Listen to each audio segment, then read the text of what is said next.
Tamataya, Ayamuya, Muya, Muya, Tamataya, Ayamuya, Tamataya, Ayamuya, Muya, Muya, Tamataya, Ayamuya, Tamataya, Ayamuya, Muya, Muya, Tamataya, Ayamuya, Tamataya, Ayamuya, Muya, Muya, Tamataya, Ayamuya, Hawika, Hawika, Hawika, Hawika, Ayamuya, Tamataya, Ayamuya, Muya, Muya, Tamataya, Ayamuya, Tamataya, Ayamuya, Muya, Muya, Tamataya, Ayamuya, Kawika, Hawika, Kawika,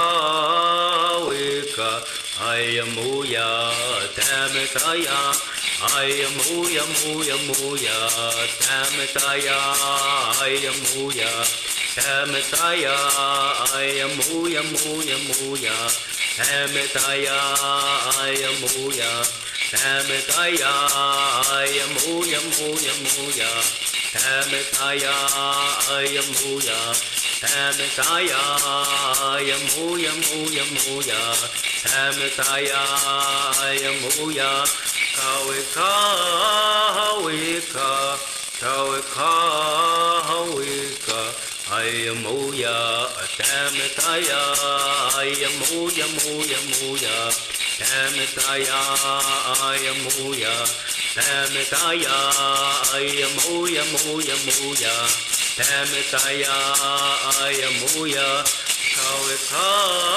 Hawika, Kawika, Hawika, Ayamuya.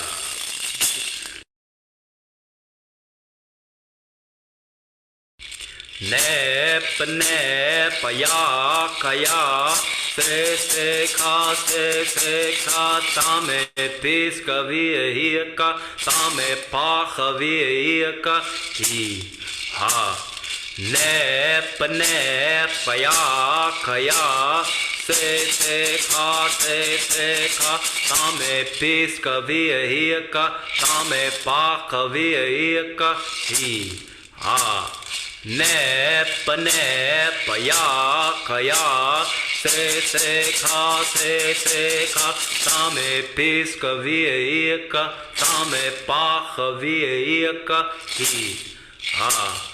Nep, nep, ya, kaya, se, ka, tame, piska, via, tame, pacha, via, hi, ha.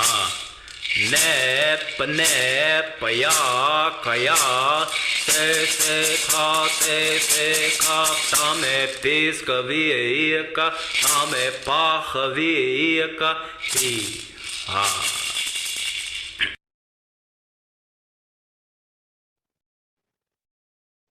Mi'ulam Cha'onam. Hello, everyone.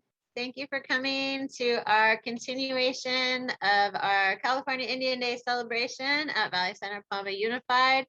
I hope some of you have seen part one in your schools this morning. If you have, go ahead and let us know in the chat.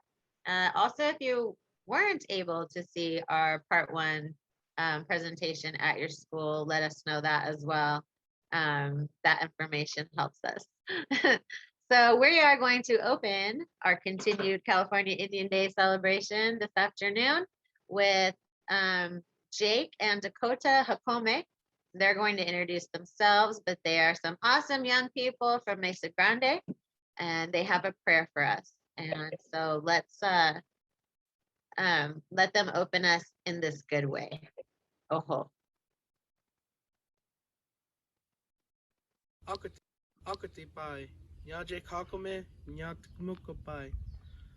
Hello, good afternoon, everyone. My name is Jake Eagle Feather Hakome. I'm Kumyai from Mesa Grande, and today I'm coming to pray for our youth.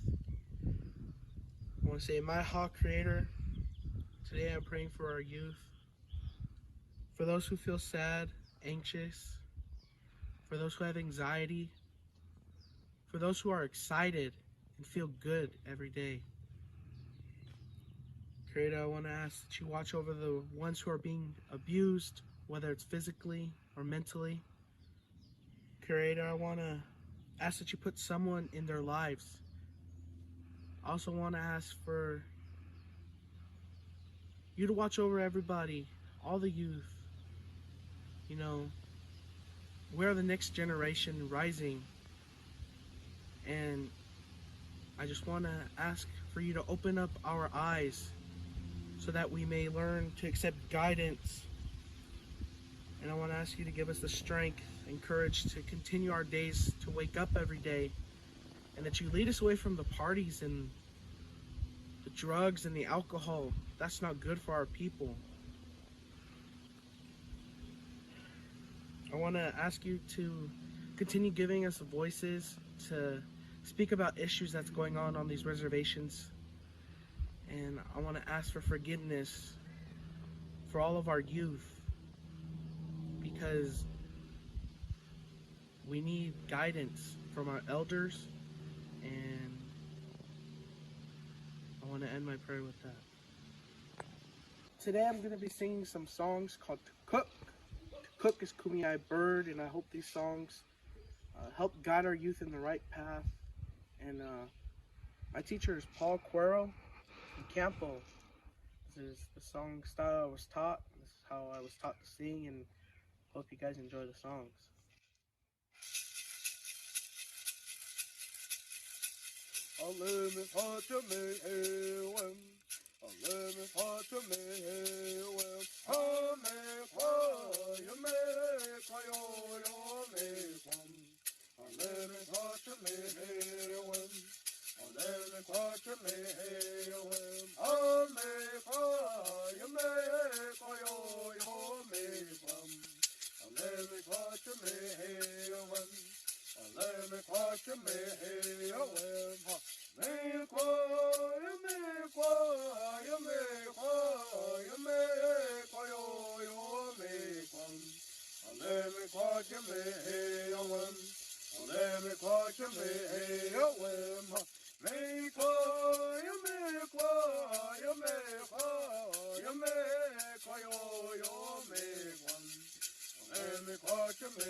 All right. Thank you so much, Jake and Dakota. Raise my hands to you.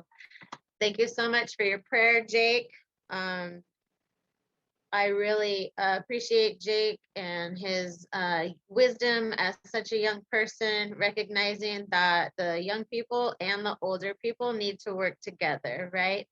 Um, not only are the youth the future, but they are the now. And so it is up to us, like he said, to provide that guidance for you all to do the good work we know that you are capable of doing as young people. And that's it's our job just to guide you in what you need to do to make your life strong.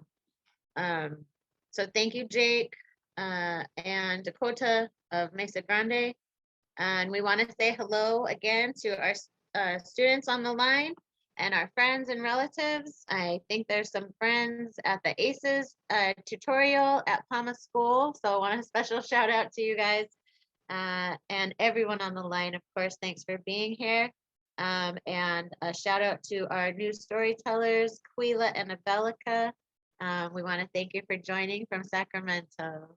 And again, everyone else, we're so blessed to have you here today.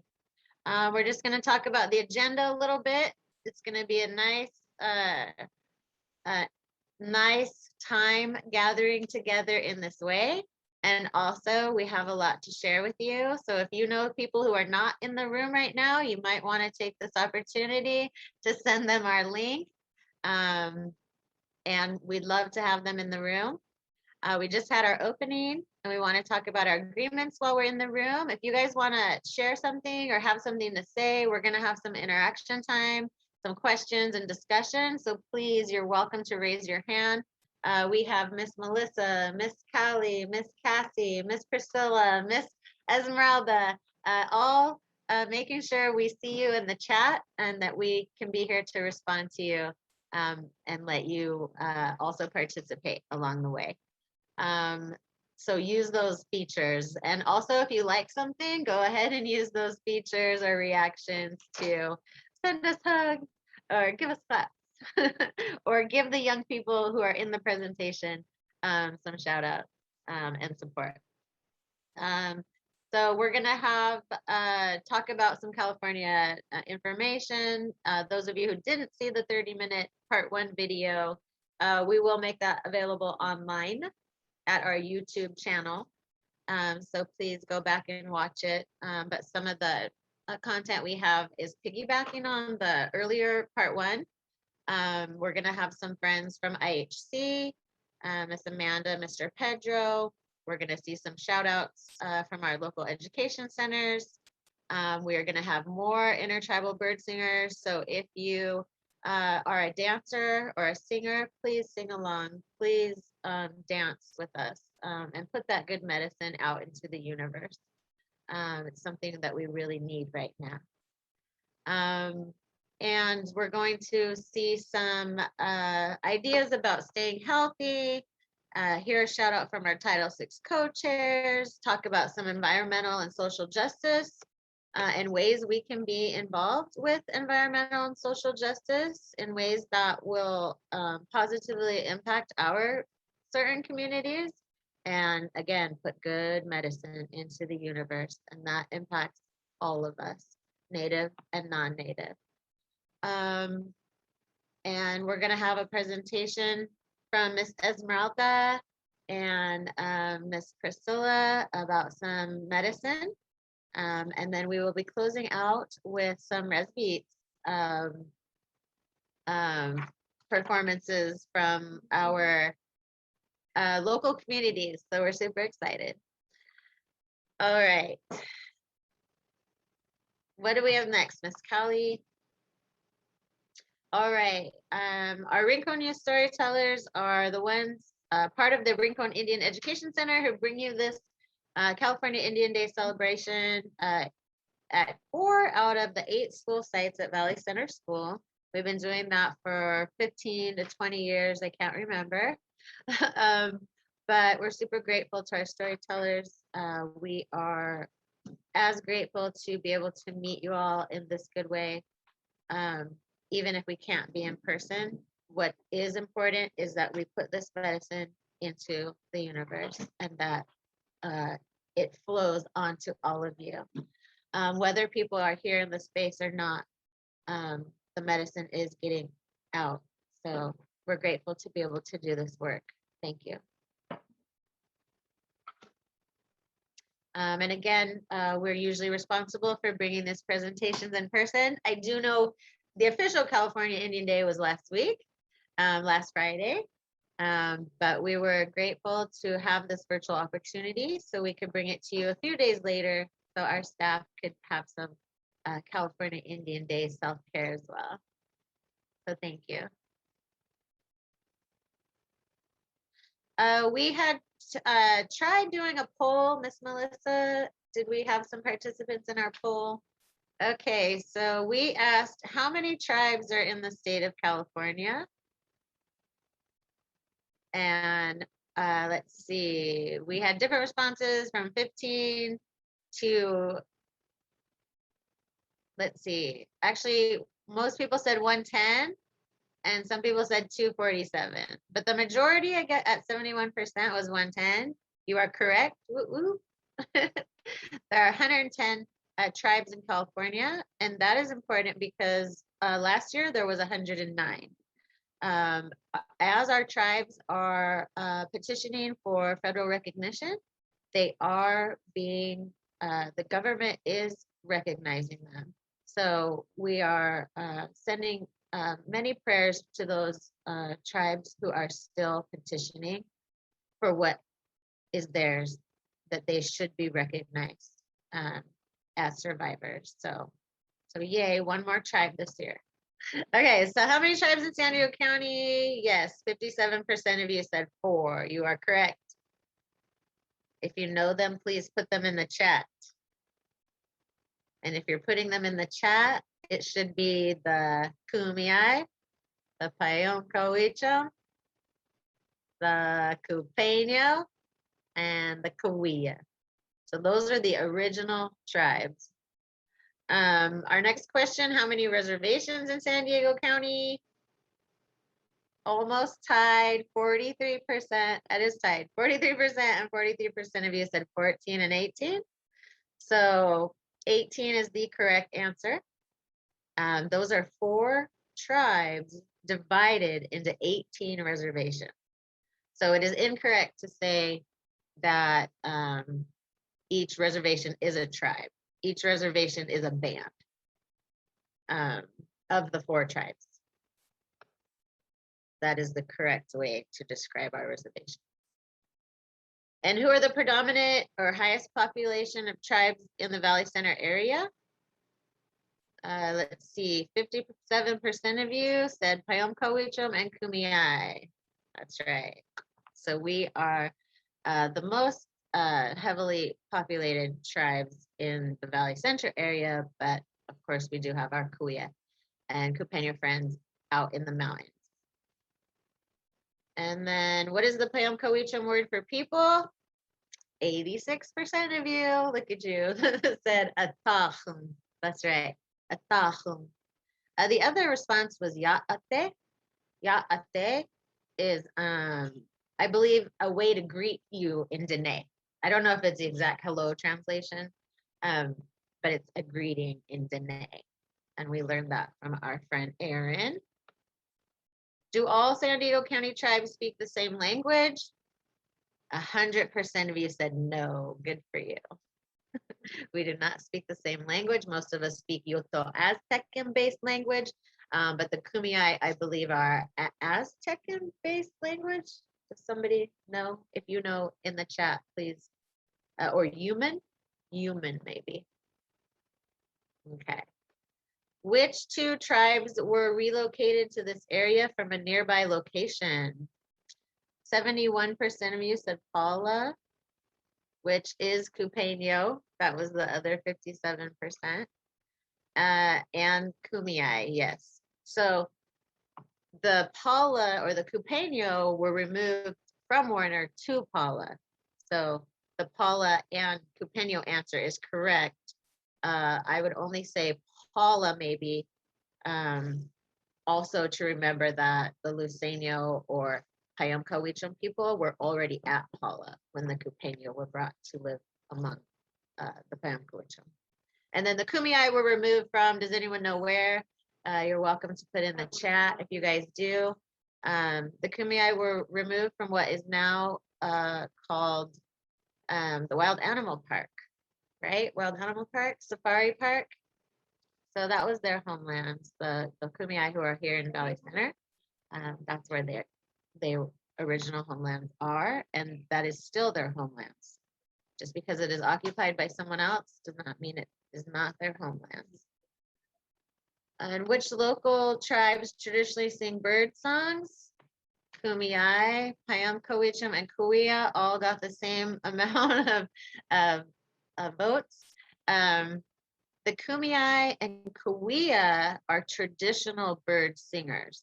The Payam-Kawicham are not traditional bird singers. That means it isn't part of our original story, but we do sing bird as we have continued to live together and amongst one another.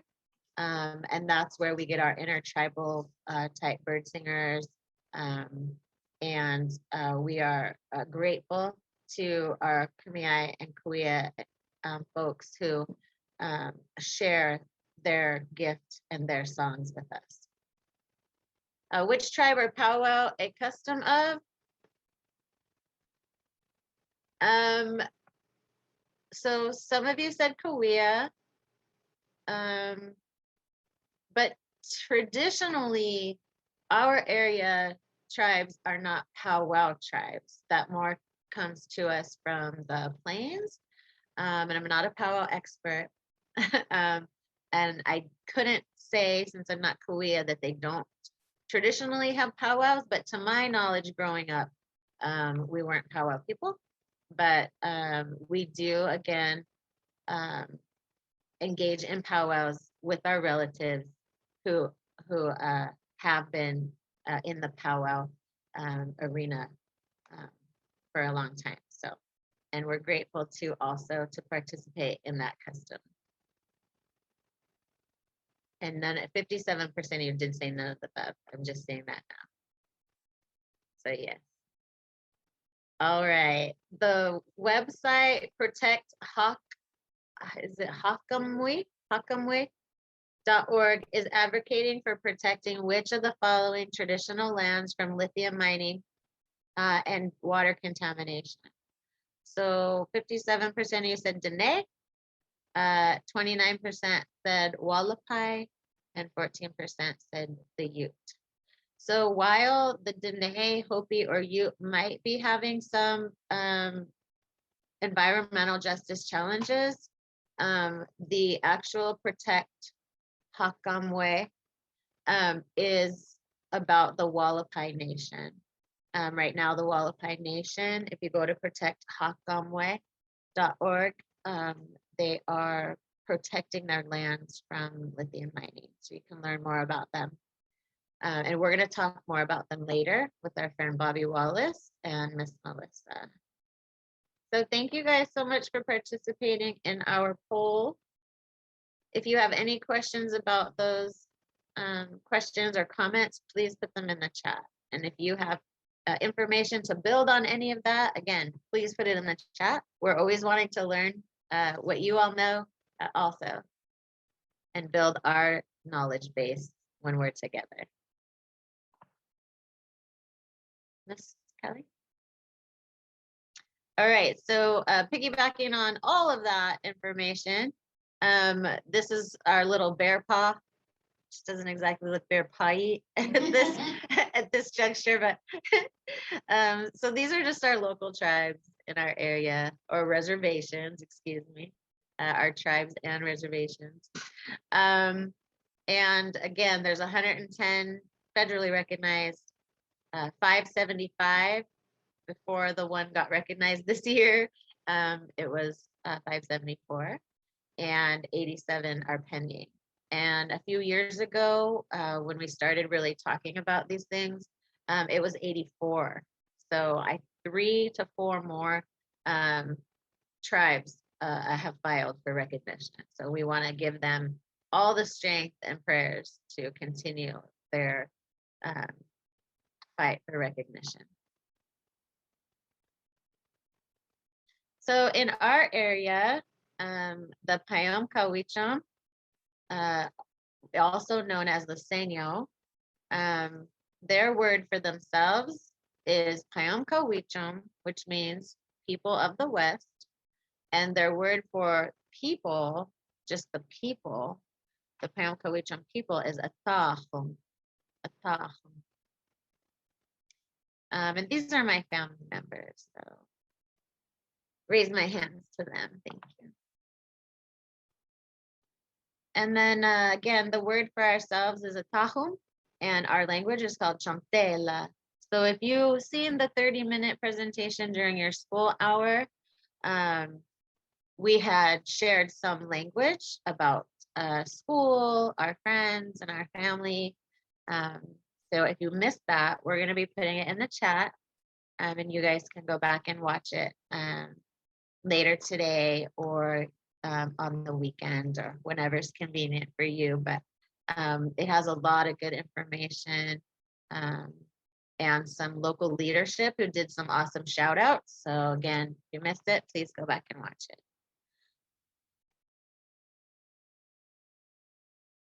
So our Payam Kawicham people have the name Luiseño, which some of us consider a slave name, because technically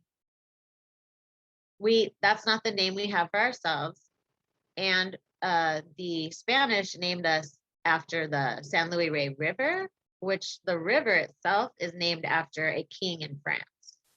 So for those reasons, some of us are returning to the name for ourselves, which is Payam Kawicham, people of the West.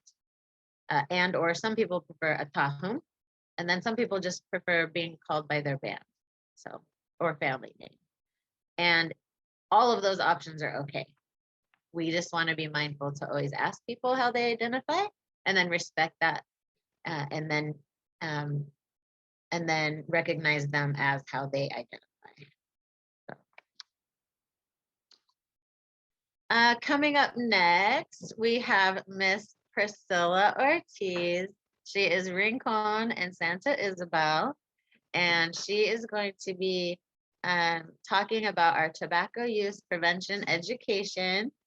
And I'm so excited to see what she has for us today. So Miss Priscilla, please let us know when you are ready.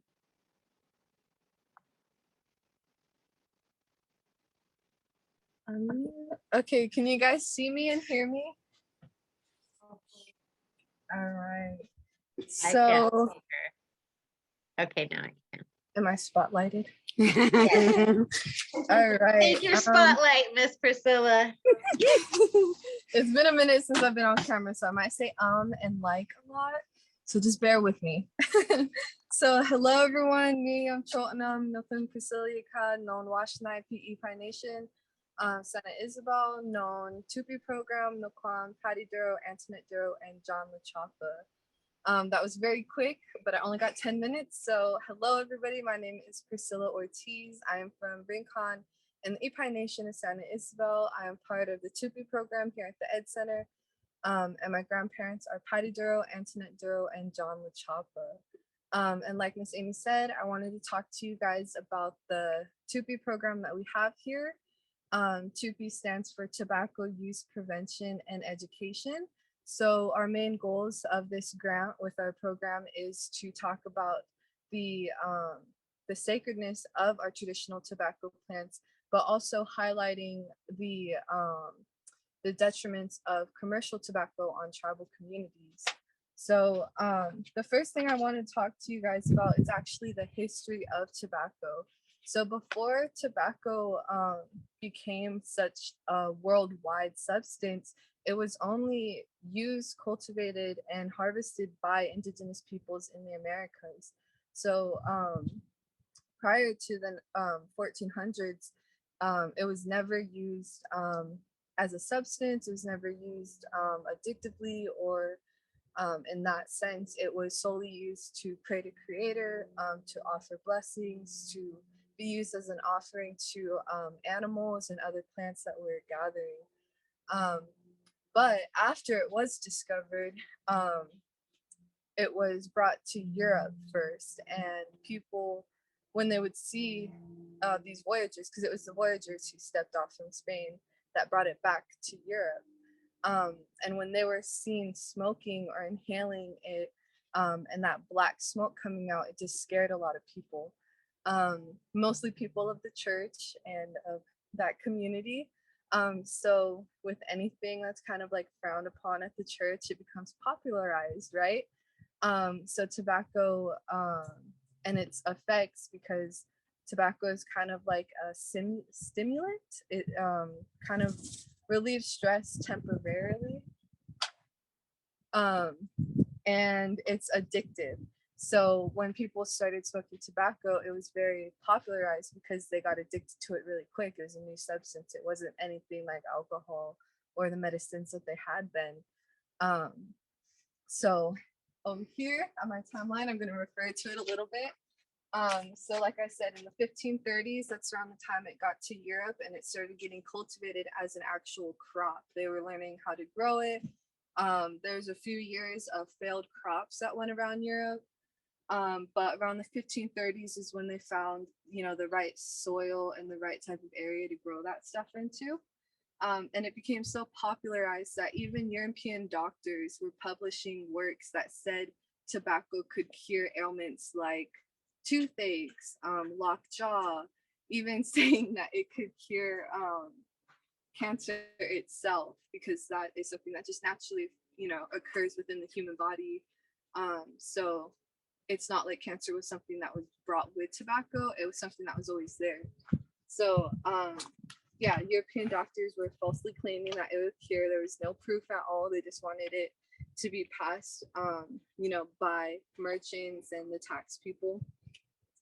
And then that's kind of where we go into tax on tobacco. So it became so popularized that it was actually used as a currency in one point of history. And that was around the 1650s. And then once it was started to be used as a currency, it was grown massively. So this is the first, before cotton fields were used as a source of, you know, slave labor, tobacco was being used. Tobacco was a crop that used enslaved Africans to run itself and grow itself. And then in the 1790s was when we see the first tobacco tax in Americas. And after that, then, you know, addiction was being highlighted. The bad, what am I trying to say? The bad side effects, I'd say, started getting published. And so in the 1900s was when the first connection between smoking and lung cancer was found. And then in 1947, they actually had to, in the 1970s, I'm sorry, manufacturers had to legally start produce warning labels on tobacco products saying that this could cause cancer, it could lead to addiction, and that it's a health hazard. And then after more studies came out and more victims of cancer and addiction came forward, in the late 1900s, many tobacco companies were slammed with lawsuits, which left them owing millions to American people, as well as them having to pay and produce their own, anti-smoking campaigns. So that's kind of like a history of it. And then even further, tobacco on tribal communities is marketed and advertised at like skyrocketing higher rates, not only in tribal communities, but low income communities as well. So that's something that's kind of being looked at right now. And you can see the the smoke-free commercials that go around on cable. I know I grew up watching a lot of them, but it did show that low income communities and tribal communities were targeted for this because they know that people from those communities are more susceptible to addiction, more susceptible to falling into habits as something that was once cheap. And if you notice now, tobacco prices are actually going up because they know they have those people hooked. So they know they're going to buy that product no matter what. But this is where the healing part of our program comes in, is because we want to talk about, you know, these detriments of commercial tobacco, but we want to remind our people and you guys that tobacco was never an addictive substance like this. It was originally, like I said in the beginning, used to pray to creator. It was used to ask for healing, and it was never an addictive substance, and it was never used as an escape, you know. It was used to get more in tune with yourself. And one difference between commercial and traditional tobacco that I want to talk about is the production of it. Commercial tobacco is grown by the thousands of plants. Traditional tobacco that you'll see on like the Lakota communities, it's grown by 5, maybe 6 plants at a time per year. And that's because there's a certain amount of love and care and, you know, just control that needs to go into raising a plant sacredly, as opposed to commercial tobaccos, like I said, that are being grown by the thousand, giving additives, giving chemicals for freshness. It's not as sacred. It's not sacred at all, commercial tobacco compared to traditional tobacco. And that's something that we're trying to remind our students, is the sacredness of not just tobacco, but all of our plants. And that's where our medicinal plant project comes in. Behind me, you can see our medicinal plant projects back here, which started as a program where we just wanted to teach our kids about the native plants and their uses. We've grown a little bit more. We've gotten some donations to our kids where we could actually bring these native plants to the garden so that we don't have to take them out. If you know Southern California, we get super hot, super dry, and we can't always take our kids out to the places where we can gather. So this is a safe place where we can grow these plants and teach them more about them. And for us, it's a learning process too. Usually we would just go and, you know, pick them where they're naturally growing. And right now we're learning how to grow them in a controlled environment. So you can see that a few of our friends are barely hanging on, but we are working with our Moosa Creek Nursery, the wonderful nursery that helped us get all these native plants. We're learning from them how to grow and how to take care of these plants. And we hope that our kids can join us now that we're doing a few more in-person things. Like I said, we're going to be doing this through our Rincon Youth Storytelling Program and with our students at the Ed Center. And if you're not signed up with the Ed Center or want to be a part of our Ed Center, I know one of our friends is going to put our enrollment form in the chat below. That has our phone number, our email, and I'm pretty sure our website. We just got a new one, so check it out. But you can look through there and kind of get enrolled, see what type of programs we have. It's wonderful. I'll say that I've been a part of this program since I was in 1st grade, and I would not be the woman I am today if it weren't for this place.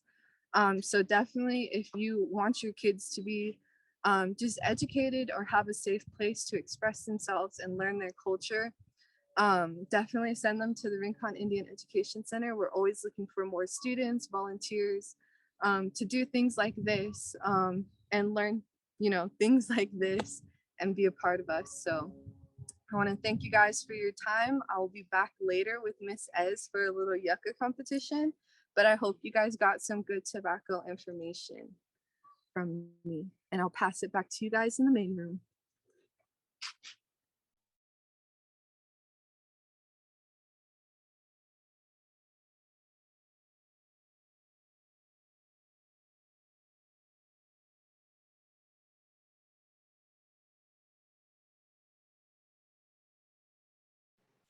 I just want to keep hearing more from Priscilla, don't you all?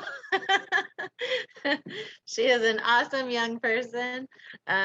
We are so blessed that she has spent her journey as a young person with us, and allowing us to help support and guide her. Again, as Jake had talked about in his opening, and are so blessed and prayerful that Priscilla recognizes, you know, that becoming wise and learning, and that all takes time, and there's a place for it, and a time for it, and we so look forward to um, the elder that she's going to be someday, and so blessed again to have her. So thank you, Miss Priscilla, and all our young people. We're fortunate to have a really good connection with our young people. So now I believe we are going to have a discussion with our friend and relative, Miss Amanda Chavez from Indian Health, and I will let her introduce herself. But thanks for being here, Miss Amanda. Hi, can you hear me? My speakers have been off like all day in all my meetings. So I can hear you. perfect. Thank you. Oh, So hi everyone. I'm honored to be here today and kind of just honored to that I was asked to be here.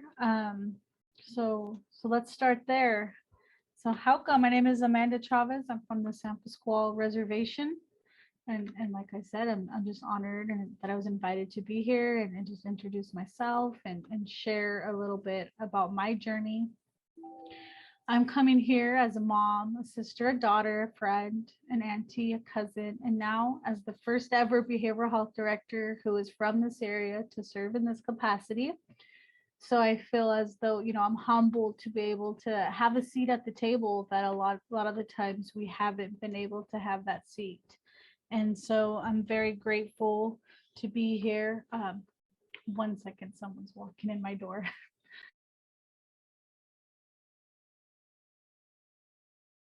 Guys, for that, multitasking at its finest. And I totally lost my train of thought. So as I see all these young people on here and hearing Priscilla and kind of doing, a full circle, because at one point I was the education coordinator at Rincon, and to see that it's still doing wonderful things is great. Always a supporter of education and knowing that. So here at Indian Health Council, as the behavioral health director, bringing in some of those traditional ways of healing. Our people in our community have healed for time indefinitely. We've been able to heal ourselves and, utilizing some of that with the Western, model of healing as well, and really having those conversations. So I'm grateful to at least start acknowledging some of those conversations and having them. So we offer counseling, therapy to empower that wellness in this journey to healing all together as family members, community members, and really moving to the push to eliminate stigma, diminish the negative thoughts that we may have or perceive about mental wellness, right? Sometimes we think, well, my problem's not big enough. Who really wants to give me that time? And as you know, I'm pretty biased that I think therapy is beneficial for everyone. Counseling is beneficial. We have history of intergenerational trauma and a lot of healing. And so sometimes if we have an unbiased person sitting there and helping us, it could be beneficial. And like I said, I am biased and think therapy could, finding healthy ways of coping, ways of talking, maybe even interacting with friends and family, right? Sometimes we don't know how to respond. And maybe a sarcastic comment that kind of just hurt a little bit and saying, well, how do we respond to that? How do we react to that? And that's what you could work with the therapist for. We have substance abuse counseling, kind of just what Priscilla said, sometimes the addiction, we have counselors who are ready to work with you and family members. Kind of just going back, we sometimes believe that we are alone. And when I guess by the end of the day, my story to you and my message to you is, there's anything that you take from me talking today is you're not alone, that you are worthy, you are loved, and you are important. It's important for our young people, our adults, and our elders to know that we're all here in this together, and to really know that you're not alone. You're not the only one feeling like this. You're not the only one upset, and I get it. I may not know how you're feeling, but I'm here to listen. So at the end of the day, if that's what you take from me talking, that's all I ask, is we're here, and we're here to till the end. I don't know if there's other chats. I can't see if there's any questions. If we know what, if you have questions on therapy or counseling, like at one time I was a kid at the Ed Center, back in the day at San Pasqual, it was called the Mayam. So yeah, so I know how it is to grow up here on the reservation, and kind of just strive to be where I am today. It's a lot of hard work, determination, and therapy, counseling, behavioral health is something you want to be when you grow up, or maybe you need a little bit of help right now. We're here on all parts of your journey. Thank you, Miss Amanda. I do have a question. If we have young people looking for support, I'm feeling like maybe they might want to know if there's and Mio, Avelica, and Quila, they might want to know if there's counselors or therapists who work specifically with young people, as opposed to maybe adults that might be more versed in their needs rather than maybe say an adult person's needs. Yeah, I have worked with kids probably for 20 years. So I'm one of the therapists that works with the kids. We do have other therapists who, maybe the whole family wants to come in and be seen. So there are therapists that have specific niches, but yeah, I'm one of the ones that see kids and work with kids and youth and young people. Awesome. Thank you, Miss Amanda. If anyone has questions for Miss Amanda, please put them in the chat, or you want to connect with her, we can help be that connection for you. Or you could probably access her directly by visiting the Indian Health Council website. I know their phone number is ready for the chat. 760-749-1410. A lot of us in the community have been attending IHC since we were born. Push four. And then push for behavioral health. Behavioral health, right. Okay, you just it's extension 4. And so I just want to reiterate that everything is confidential, and sometimes we don't know what confidential means. And the way I like to explain it is, if I see you out in the community, I see you at intertribal sports, I see you at the market, I'm probably not going to say hi to you because I'm going to protect your privacy. Sometimes I'm in the schools, and if I say hi to kids, the response is, who's that? That's not your mom, right? And who's that? And so we have to come up with a lie and say, well, I don't know, because it kind of outs you, right? It outs that you're seeking help. And if you want to say hi, I'm ready for you to say hi. But at the same time, that's your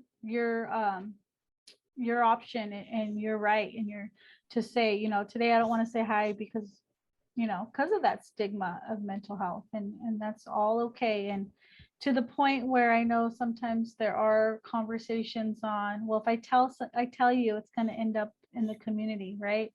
Well, no. And if it ever does, then there's consequences for that. So I want to make sure we know that confidentiality means private, and that it's going to stay private. Thank you, Miss Amanda. And I see someone put her email in the chat, so if you need to reach out to her, she's there for you. Miss Amanda also comes to our Native and Indigenous clubs. If you have any young people who you'd like to sign up, or remind them to sign up for Native and Indigenous Club at the Valley Center Middle School campus and the Palma campus. We will be beginning a new club at Palma campus, 6th through 8th grade, same as middle school. But she comes and helps us and talks to our young people about different things. So we're looking forward to having you back, Miss Amanda, when we're back in the schools. Yes, keep me posted. Thank you. Right. Thank you. And we want to do a raffle right now, but we recognize that some people are here in groups. So if there's somebody who wants to be in a raffle, or if there's people in the room who want to be in a raffle, Miss Melissa has entered the names that she has currently. And if there's someone, again, groups of people who names are not in this list in the chat, please feel free to put your name in during our next speaker, who is going to be Mr. Pedro Domingo, also from Indian Health. And then after Mr. Pedro, we have who? Oh, we're going to do a segment on Poly Radio and talk about our elders. And here's some more bird singers. So right now, though, we want to get everyone's name in the raffle. Thank you, Marlise, for adding your name. And so we want to give you the opportunity during Pedro's segment. So go ahead. We'll listen to the wonderful Mr. Pedro and keep putting your names in the chat for the raffle. And then when we, between the bird singers and highlighting our elders, we will do a raffle. Oh ho. And I'll pass it over to Mr. Pedro. Thank you, Miss Amy. I like your resourcefulness in getting our pictures. Anyway, Hanik Ainti Luinimpi. Hello, my name is Pedro. My family is Kanghobal Maya from Guatemala. And just a little bit about my background, as Miss Amy had shared, I work at Indian Health Council along with Amanda, who was just before me. That said, I did grow up in Valley Center, so this community is something that is very important to me, and I feel very lucky to be able to have gone away only to come back and give back to different parts of the community where I grew up. I think even my 6th grade social science teacher might be on this call, so if that's them, hello. That said, I'll go ahead and share my screen and share the cover of, oh, Miss Amy, if you could give me permission right now, I'm not allowed to share the screen. Miss Callie. Miss Callie's got your back. Thank you, Miss Callie.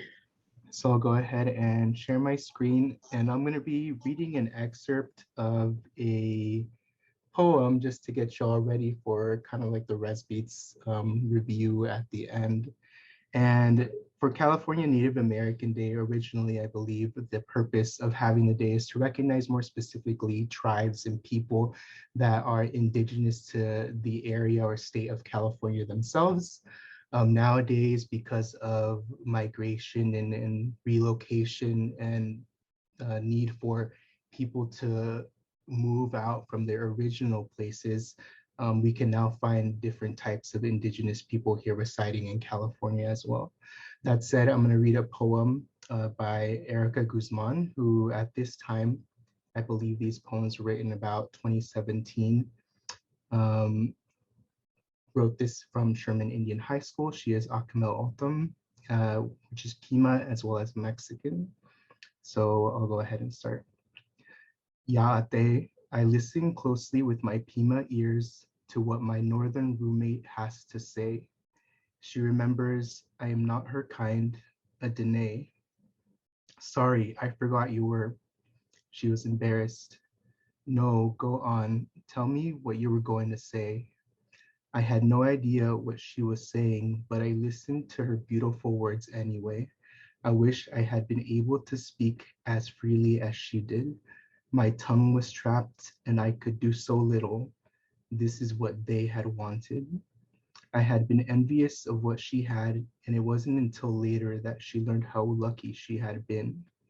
Even if she lived in the middle of nowhere with no electricity and away from society, she still had everything to me. And again, that is by Erica Guzman, who was a high schooler at Sherman Indian School at that time. So that said, really, especially stressing the message to our youth, there's people out there that care, people that want to connect you all to culture and stress the importance of it as a way to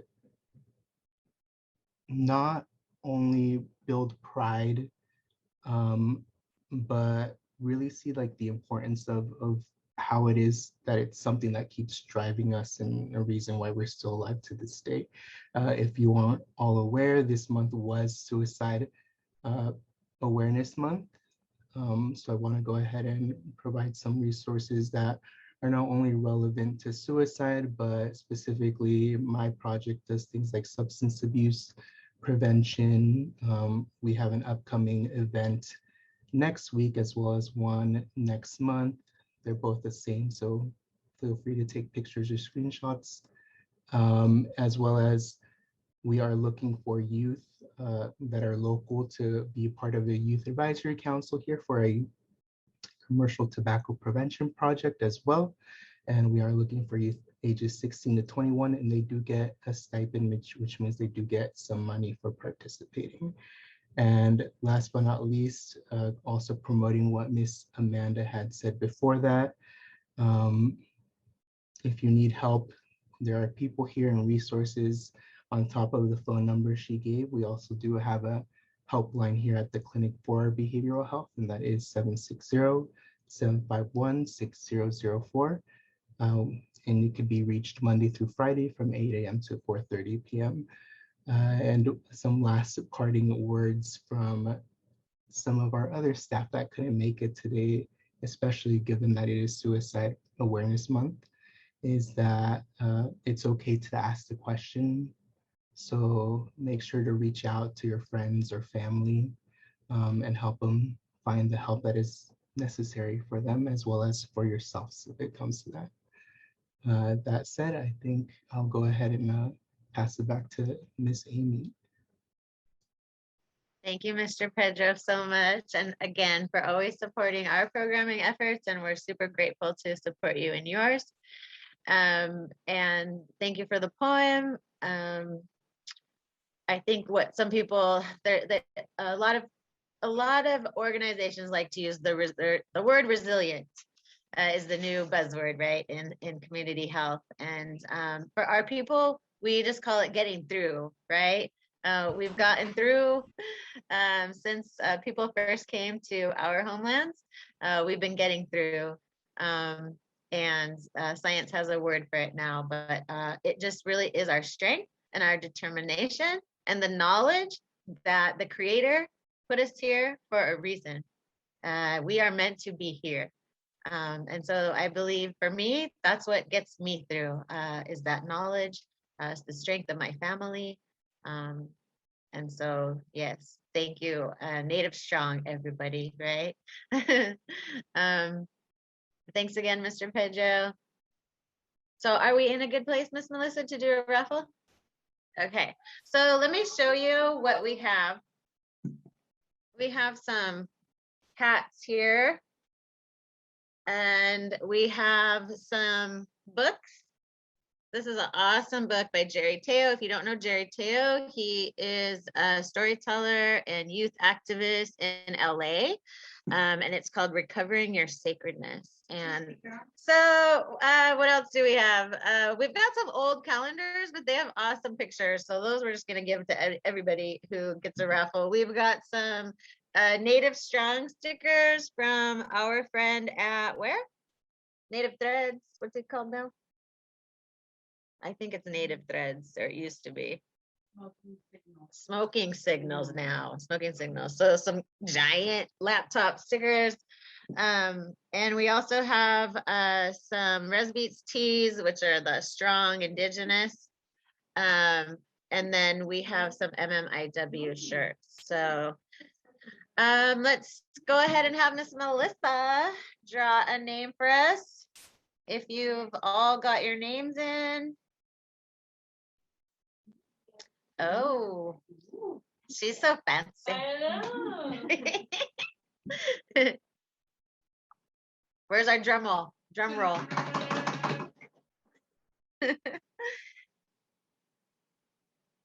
Quila. Quila, can you see your name? Quila. Yeah. She can see it. You the winner. All right, Quila. Spin that wheel again.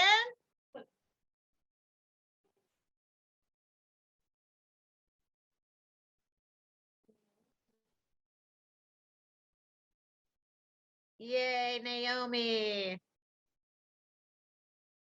Up next is an interview. We're going to highlight Paula Res Radio today.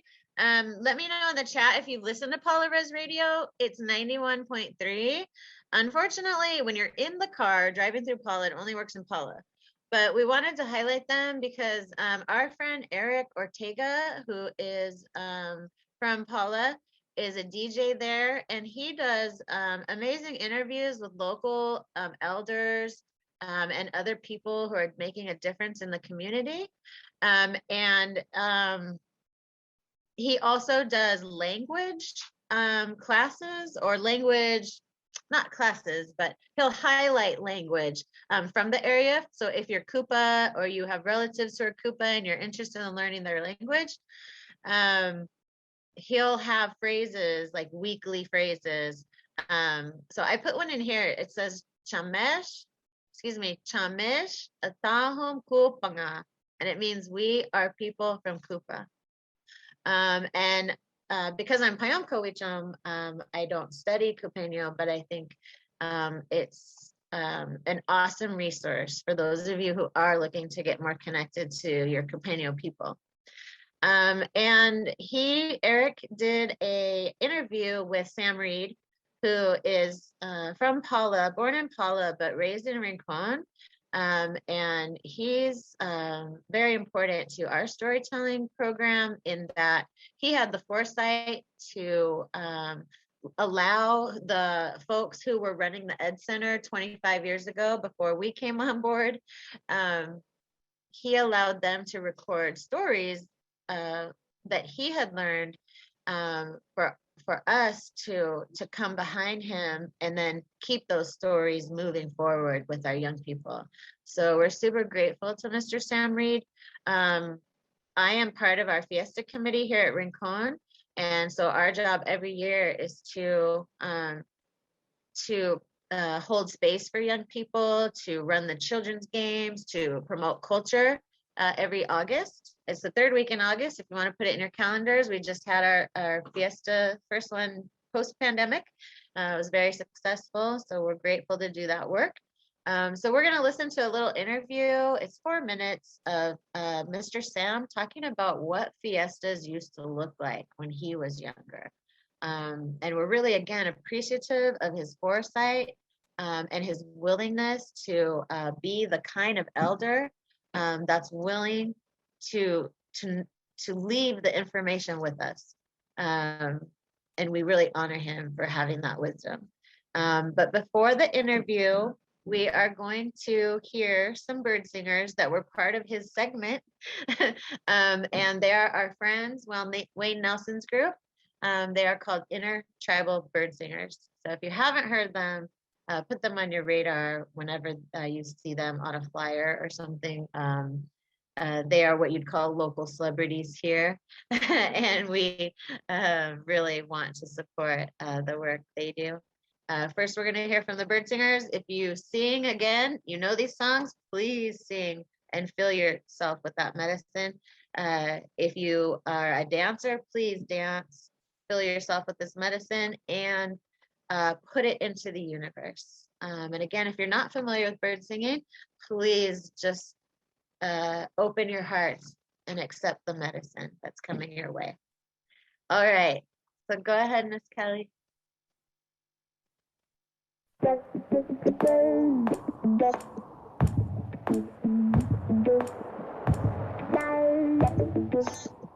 Welcome to Paula Life Past and Present. This is your host, Eric Ortega. For your listening pleasures, check this out. Some clips from the Intertribal Bird Singers singing at Bernice Ponchetti's 99th birthday party.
let's listen to an interview with Sam Reed. I had But La Jolla had fiestas all the time, rodeos, and of course Rincon held it 2-3 times. Yeah, Mesa Grande, and they'd stay there all week. The fiestas in them days, not like now. You go, they got cars, highways, you know. You can buzz down and buzz back same night.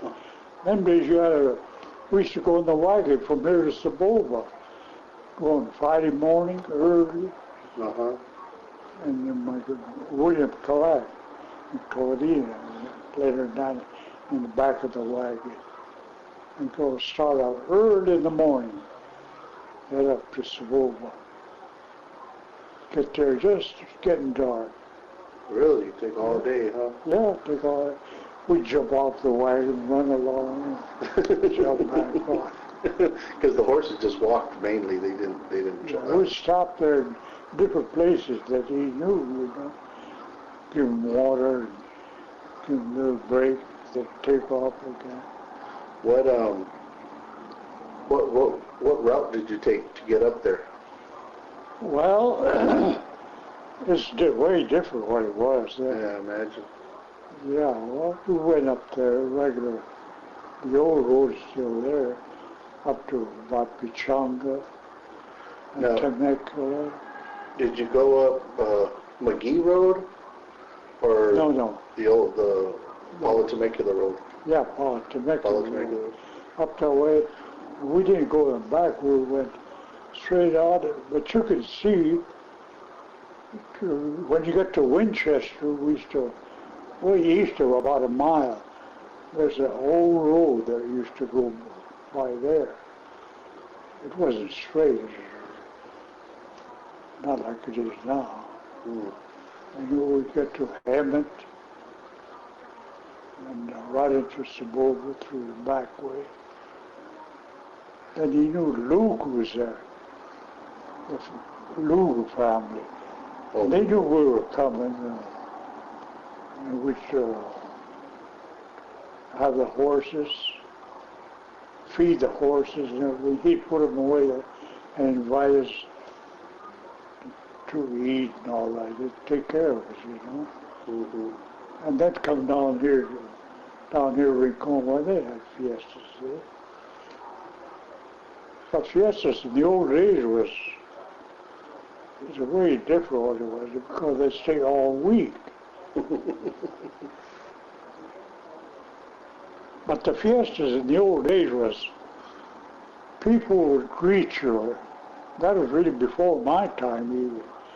But they used to tell me, people from Rincon, they'd go up to Mesa Grande Fiesta in a bunch, their horses, wagons. They'd go up there by the reservation line, and they'd have a meeting place there. The Mesa Grande people would come and be waiting there for people to get there. Then they'd all go into the fiesta grounds and do their ceremonial flag racing and all that stuff. Oh, that's a nice tradition. Yeah, not only that, you do Cahuilla and Santa Rosa, Saboba, and of course Saboba had fiestas all over.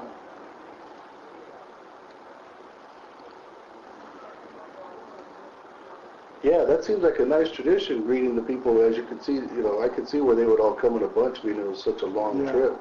Yeah. Greetings, you know. Yeah.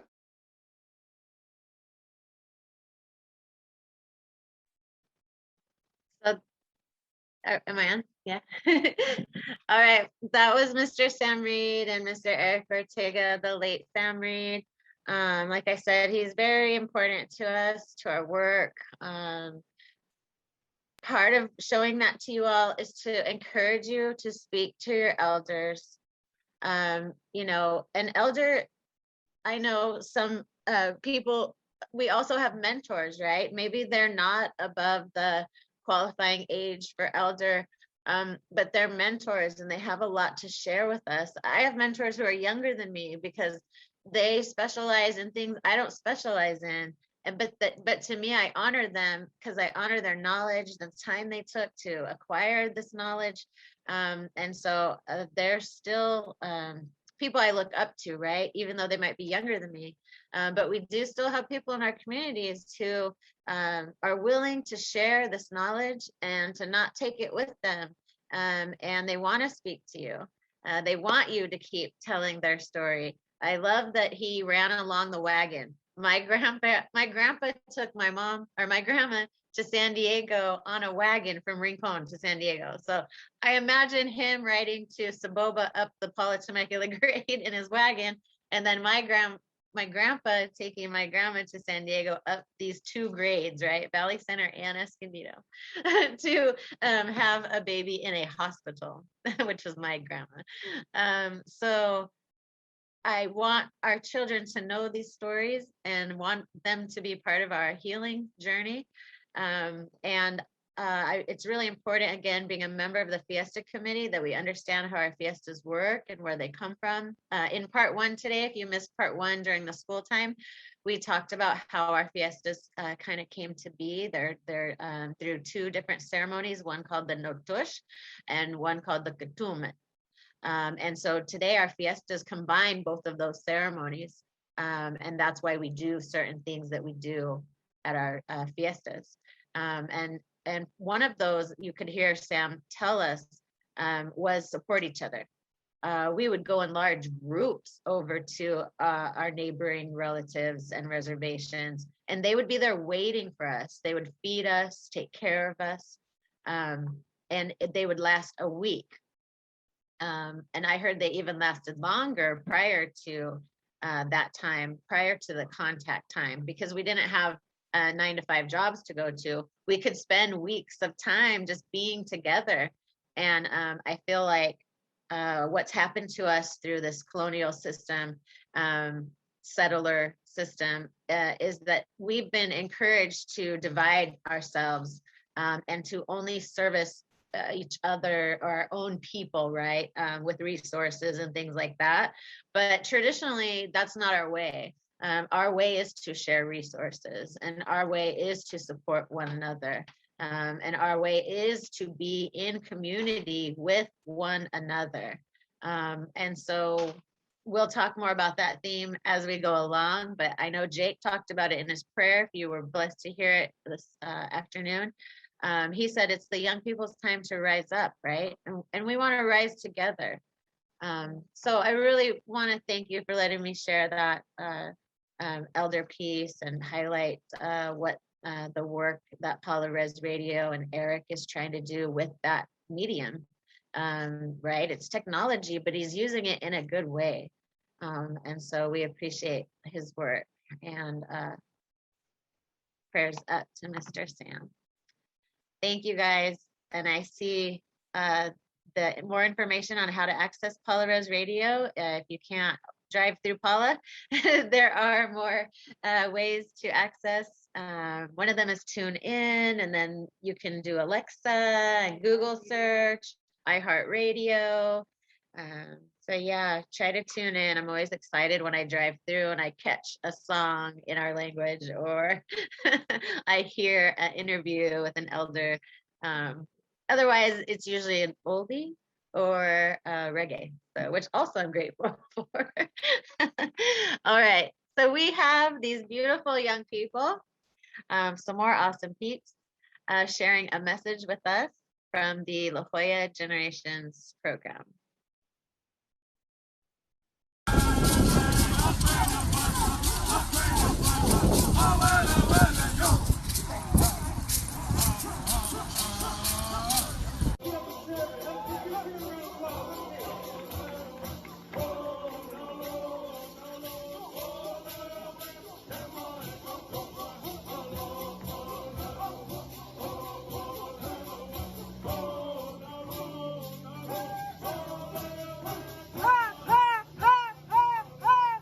Miriam, Natong Marlies, Savina, Jaylene, Yaka, Non Lahoyangai. In translation, hello, our names are Jaylene, Savina, and Marlies, and we are from La Jolla Indian Reservation.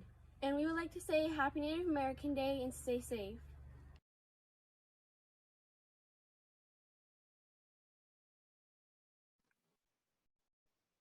Awesome, you guys. Thank you. I know Marlise is in the room and her mentors, and I just want to honor you guys. These young ladies and some of our other young people in the community are on their way to being leaders for our people. And we're so excited again to help support them, their community. In the part one earlier, we shared some shout outs from some leaders in our community. And I believe one of them is Mr. Stan Rodriguez. He is a councilman at Santa Isabel. But the other young leaders and mentors that we highlighted, they're not part of councils. And what I want to say is that you do not have to be a council member to be a leader in your community. There are a lot of people doing the leadership who don't hold office. And so you can be very impactful without having to have that office. But we do appreciate our council members and we do want to hold them accountable as well. That's what they're there for. They're elected by the people. So we always want to keep that pressure on them. And at the same time, honor those who do not run for office, but are still leading our people forward. And again, these young people are going to do that. So thank you. Right now, we're going to highlight another Native and Indigenous project. They are called Well for Culture. And because we're online for a while here, so we want to ask you to stand up, take a break, stretch from side to side. But while you're doing that, maybe do some, lift your knees. While you're doing that, we're going to show you a clip about how fitness, right? Because people are talking about working out, this and that. So how can we indigenize our fitness and make it more comfortable for us, something we want to engage in to keep ourselves healthy and our bodies functioning? Because I think you heard Priscilla say cancer cells live within us. And we have a lot of things inside our bodies, but we have to take care of our bodies. Inflammation creates disease. So we want to keep inflammation down. We can do that with our medicines, teas, but also just keeping that body active. So let's go ahead and watch a segment from Well for Culture.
All right, so what do we think that video was trying to say?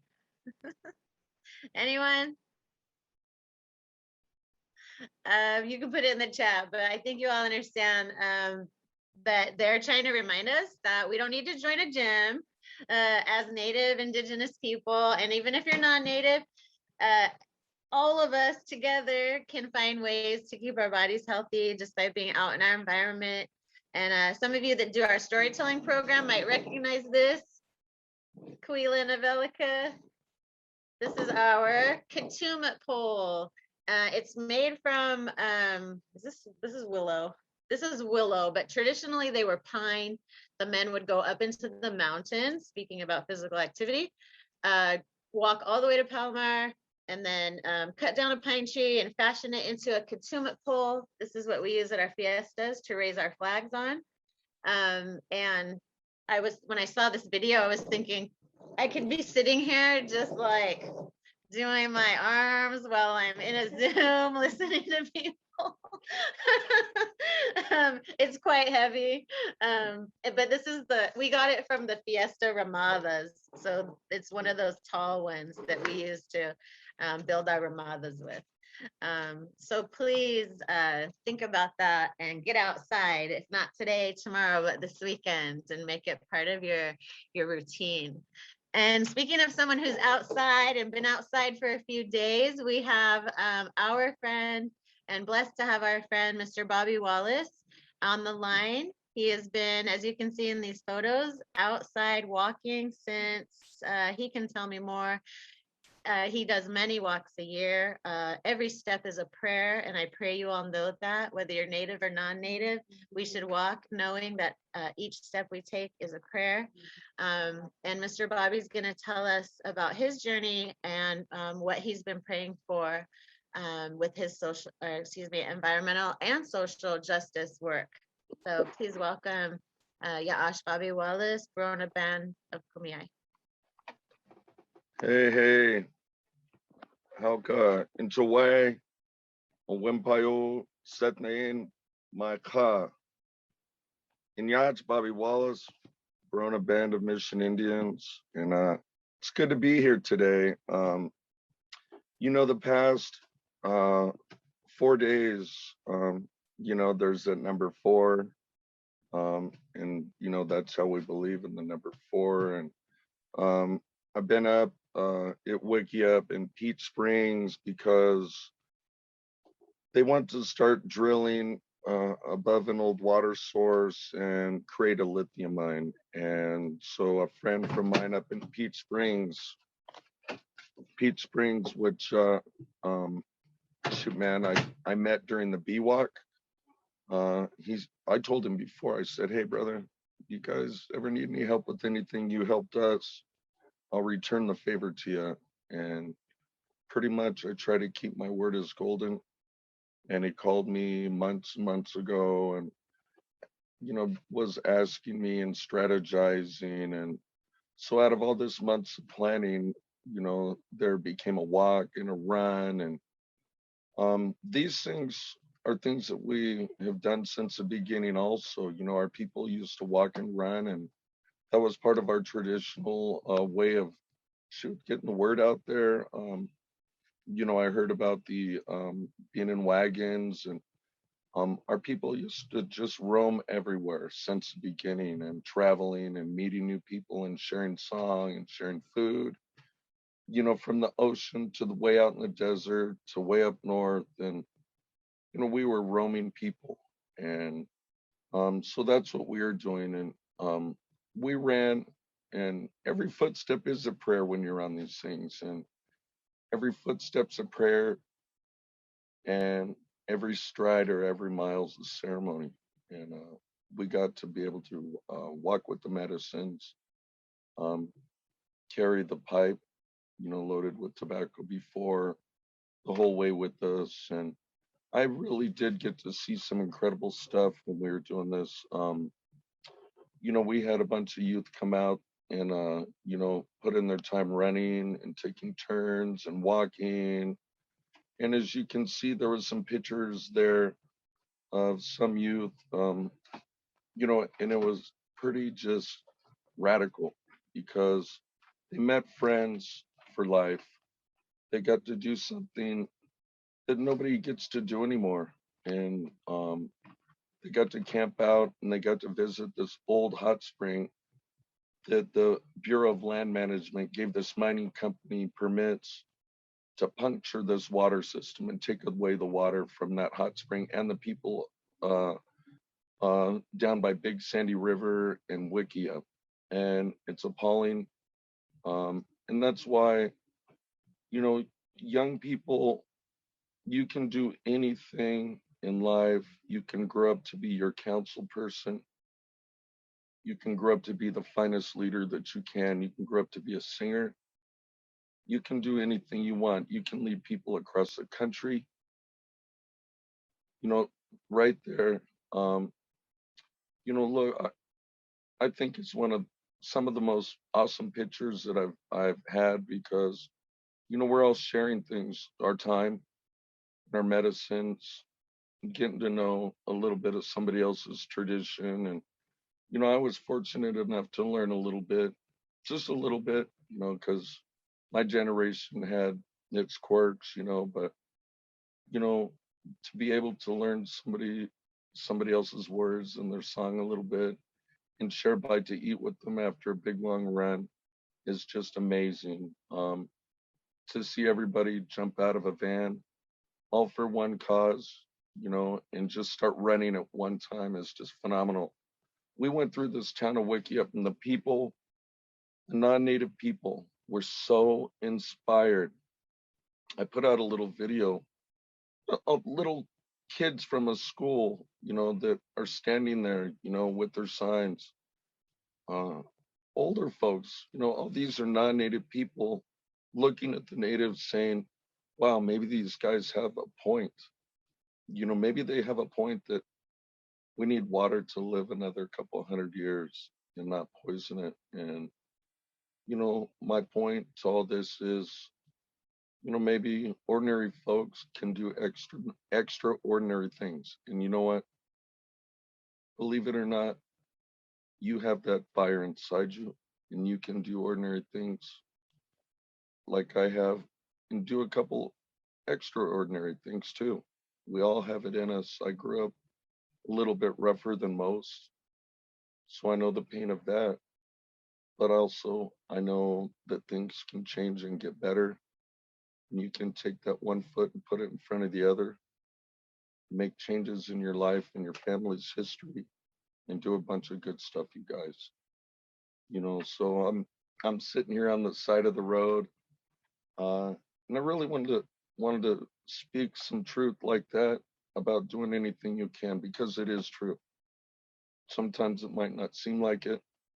You know, you're younger, you know, you have all these emotions going through you and your body's changing and your mind's changing, you're growing older, but it's all cool stuff. And, you know that when you reach that full potential of adulthood, you're on your way to doing great stuff, you guys. So, you know, if I don't know you, Hauka, you know, if I do know you and you know me, you know I care about every person. So much love and respect, you guys. Someday, maybe lead your own walk, lead your own run, carry your medicine. Don't be ashamed what others think. Be what you are and who you are. And you're a California Native American and you have power, you have fire. So I love you guys. You guys take care. Miss Amy, thank you for coming up and helping carry the Chanupa. And I know she probably didn't want to, you know, brag on herself, but she carried that thing a long, long, long way and carried those prayers. And it's an old pipe from the late Mr. Dennis Banks. She carried it a long ways. I know her little dogs were hurt. So again, you know, much love and respect. Miss Amy, you have a great day. And again, all you kids, be the best you can. Thanks. Thank you so much, Mr. Bobby, for lending your time to us. I super appreciate you. One of the highest honors of my life has been to carry that pipe. I shared with Mr. Bobby that I study the work and life of Mr. Banks and Russell Means and John Trudell, and to carry that pipe 17 miles was very grounding for me, and very heart opening. And I appreciate that you trust me in that way. Thank you, Mr. Bobby. Thank you guys. Hey, I love you, sister.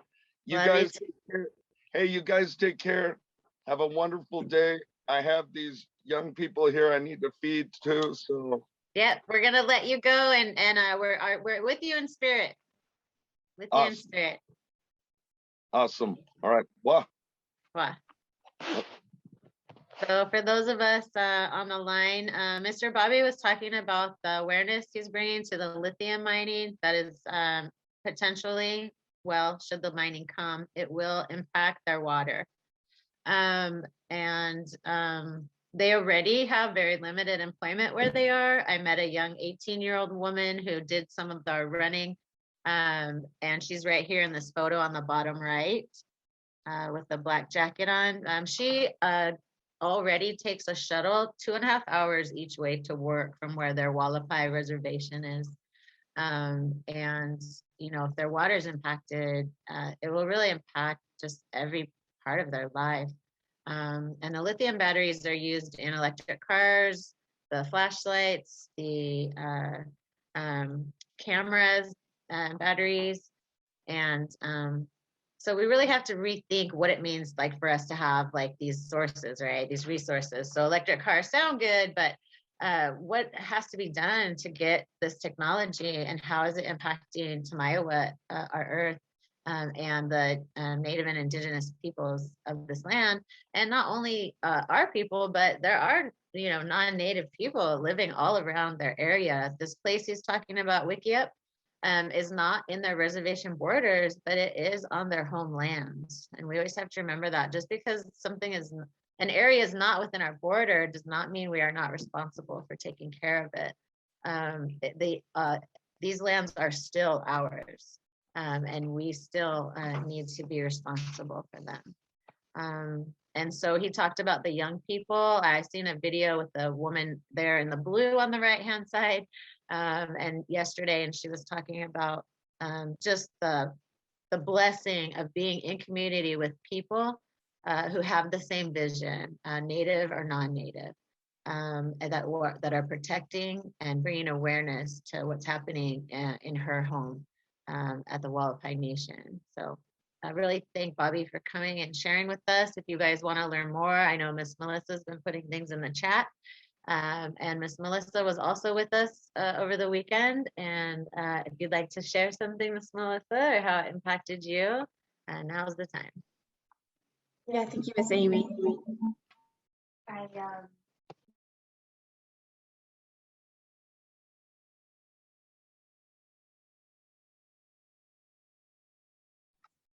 The walk.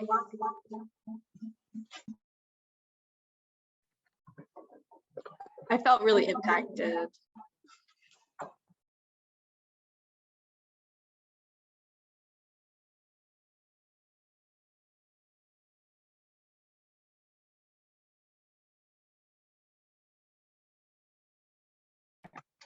All right, how's this? Good, awesome. Yeah, I felt very blessed, and I came out of this walk with a renewed sense of hope for what we can do when we come together. Like Ms. Amy was saying, it's not just, you know, protecting ourselves from things that we that are impacting us, but it's supporting each other. Everyone gets impacted either directly or indirectly, and through all of this, you know, it's about 100 miles total for the walk that people did in order to show support and solidarity for this, something that is super important in the middle of Arizona. It wasn't too hot, thankfully, but it was a sacrifice for a lot of people to be there. Elders were walking miles upon miles because this was something that was very important to them. And throughout all of this, there was hope that through our actions we can make change. And so that was really inspiring, and coming back here and taking that hope for changes that we want to see in other instances.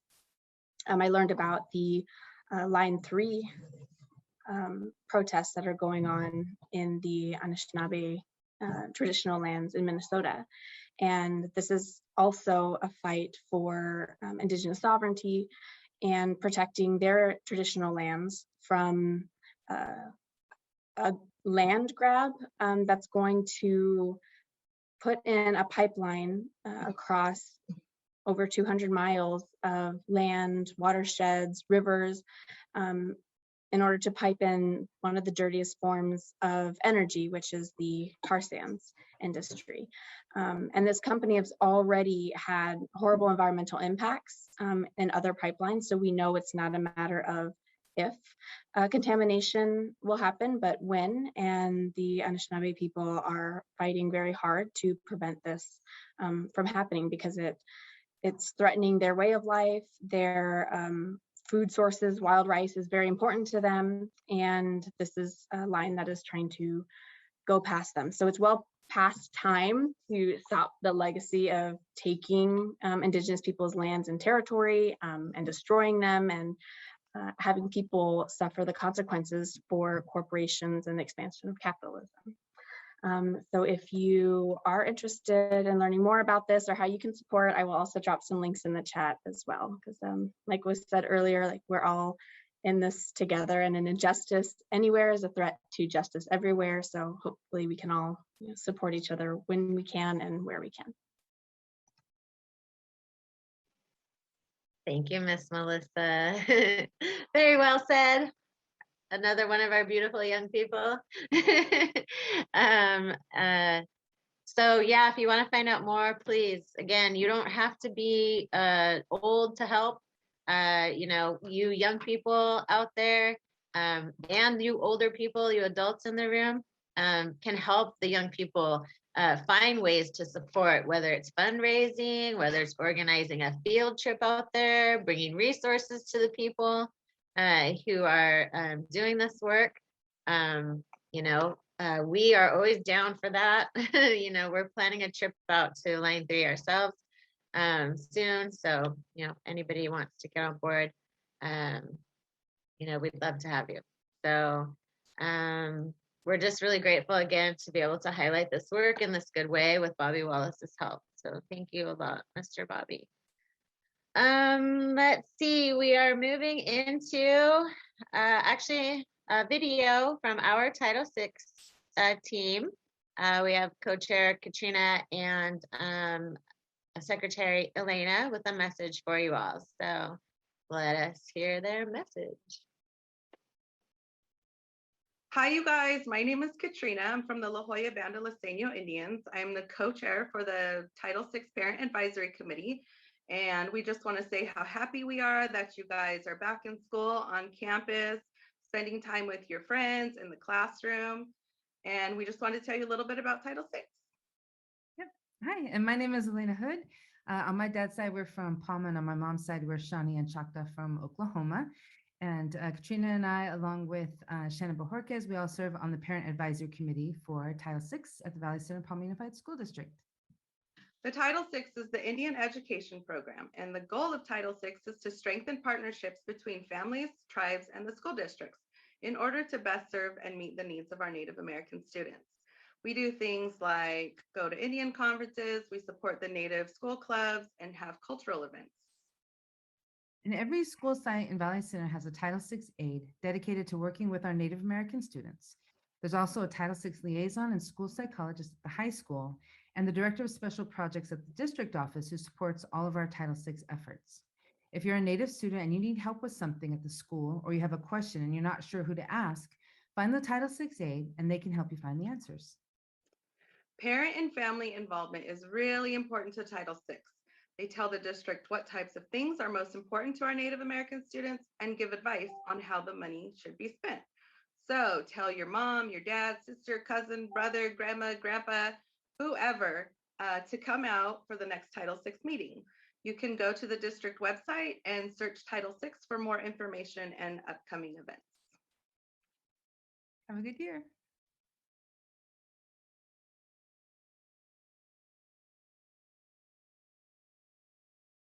Thank you, Miss Elena and Miss Katrina. Miss Katrina, I know you're on the line. We're so grateful, and Miss Elena had to jump off, but that you all are taking on this role. Both of them are parents, including our other co-chair, Shanna Bojorquez, and we really need parents to come to our space at Title VI Parent Advisory Club. So if you're a student out there, please encourage your parents. They are once a month. Like they said, you can go to the website, find the meeting times, but also helping outside of meeting times. There's a lot of work to be done in between the 30 days. Title VI has 6 meetings a year. So we'd love to have more parent participation in doing this work and making sure our children are being educated equitably. And we're going to talk about that next. So thank you, Ms. Katrina and Miss Elena and Miss Shanna for the work you do. So we talked about environmental justice. Now we're going to talk about social justice. And we're going to do that in the coolest way, which our students love, which is music. So this is Lila June. If you haven't heard Lila June, please look her up and put her on your playlist. She is Cheyenne and Dene, and I don't want to butcher the original word for the Cheyenne people, but she identifies as Cheyenne with her original language. And if you look up her bio, you can see how she identifies as Cheyenne. But again, is also Dene. She is a student at Stanford. She, I don't know if she graduated, but at the time when I first started knowing her work, she was a student at Stanford University. She melds indigenous pedagogy with humanities studies, and that helps shape the way she forms her music and how she walks in the world. And so we really look up to the work that Lila is doing to bring consciousness to the people. And so we'll talk a little bit about the social justice and how what it looks like to us, and kind of break down the message she's giving in this song. So hope you enjoy it and be prepared to talk about it. Indigenous people, shine your light, we are equal. I remember the days when our prayers were illegal. I remember the days when being Indian was lethal. Yeah, we had a rough past, but get ready for the sequel. Get ready for the glorious comeback of our people. Oh, yeah. Rise up, all you warriors of love, all you answers to the prayers of our ancestors from above. I can feel it in my heart. Can you feel it in your blood? I can hear the seventh fire calling us to wake up, wake up. All nations rise. Rise up, 'cause now's your time. We don't have to hide anymore, 'cause now's the time. All nations rise. Rise up, 'cause now's your time. We don't have to hide anymore, 'cause now's the time. With forgiveness as my bow and my prayers as my arrows, pull them back and let go. I watch them fly like sparrows. Have hope. Yeah, have hope. With compassion as my shield and faith down to my marrow, I will walk the pollen path even when it gets narrow. Yeah, yeah, I resurrect. Yes, you can bet that we seen the single mama raising children on the res. We seen domestic violence tear apart what we have left. We seen the alcohol take it all and leave us dead. We seen the children take their lives when they can't take the dread anymore. It's a war. Can't take the dread anymore. It's a war. No, we can't take the dread anymore. It's a war. No, we can't take the dread anymore. It's a war, but we've seen it all before. And now we know we can change it, 'cause that's why we were born. We know we are the ones that we have been waiting for. We are the ones Grandma has been praying for. So rise up, all you warriors of love, all you answers to the prayers of our ancestors from above. I can feel it in my heart. Can you feel it in your blood? I can hear the seventh fire calling us to wake up, wake up. Pueblo hermoso, levántense, es nuestro tiempo. No tienes que esconderte más. Ahora es nuestro tiempo. Mujer indígena, tú eres tan sagrada. traigas medicina de tu suelo todavía. A pesar del abuso de tu cuerpo y tu tierra, respetamos tus ancestros y la suya cultura. Hombre indígena, tú eres honorable y yo veo la fuerza que todavía sobrevive a pesar del abuso de tu raza venerable. Yo respeto tus ritos, tus danzas, tus padres. Somos guerreros del amor y guerreros de la paz y no vamos a escondernos más. Somos guerreros del amor y guerreros de la paz y no vamos a escondernos más. They say that history is written by the victors. But how can there be a victor when the war isn't over? The battle has only just begun, and Creator is sending his very best warriors. And this time, it isn't Indians versus cowboys. No, this time, it is all the beautiful races of humanity together on the same side, and we are fighting to replace our fear with love. And this time, bullets, arrows, and cannonballs won't save us. The only weapons that are useful in this battle are the weapons of truth, faith, and compassion.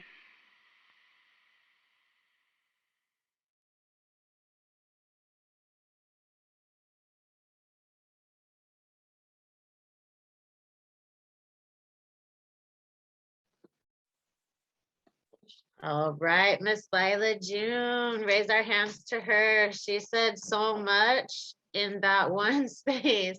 So what we like to do with our young people is kind of break it down.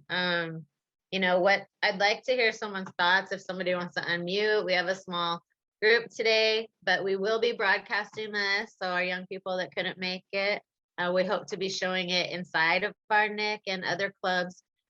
So please feel free if you have some initial thoughts about how are you feeling after you hear Miss Lila talk about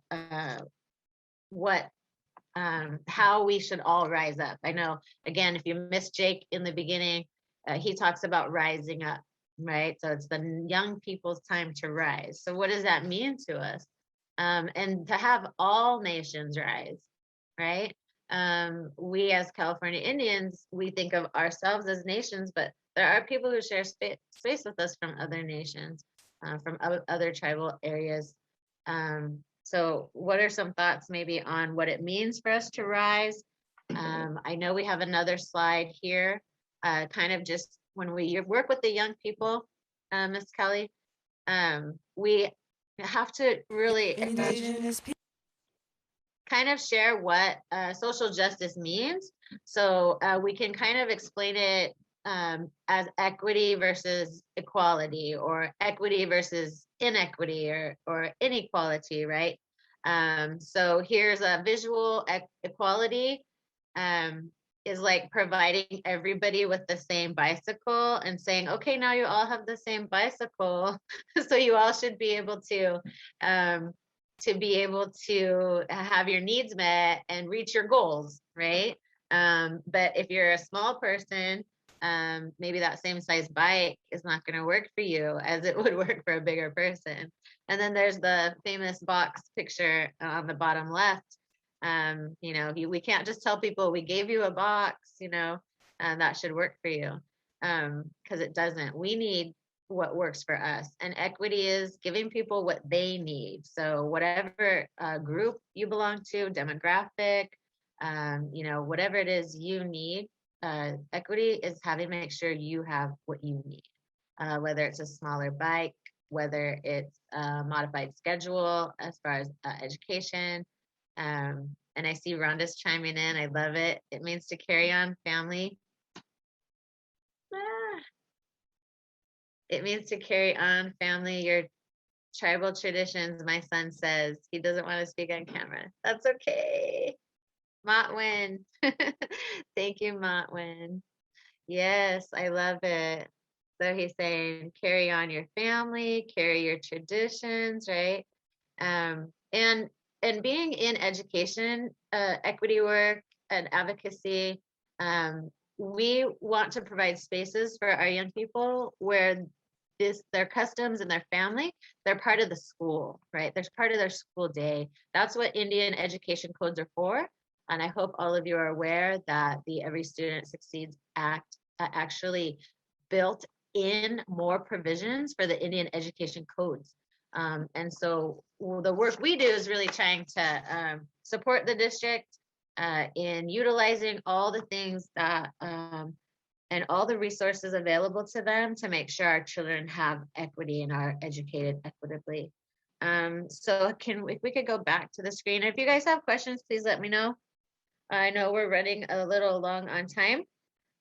So I just wanted to talk about what Miss Lila June was saying. If again, anyone has initial thoughts. I want to also share another example of social justice. Miss Priscilla brought it up earlier. She talked about commercial tobacco being marketed to Native Americans, people of color, low income. A campaign to remove commercial tobacco from our communities, like our stores and markets. That would be an example of social justice, right? Telling companies, you know, that we don't want to be preyed upon, and that the commercial tobacco is not part of our traditional lifeways. So that would be social justice for those students who are on with us or might be on later. We also wanted to bring attention, if you guys want to put stuff in the chat too, things that caught your attention. Things that caught our attention were, she says that when our prayers were illegal, and we have students who might not know that at some point before 1978, or the most of the time between contact and 1978, it was illegal for us to pray, to sing, to dance. So the spaces that we hold on campus, like Indigenous Peoples Day, those would not have been possible prior to 1978. So that's due to the Religious Freedom Act. And then what we noticed about her dress in the video, the clothing she's wearing, what do we think that might say about her as an intersectional person? Maybe she's from different cultures, Indigenous or not, Native or not.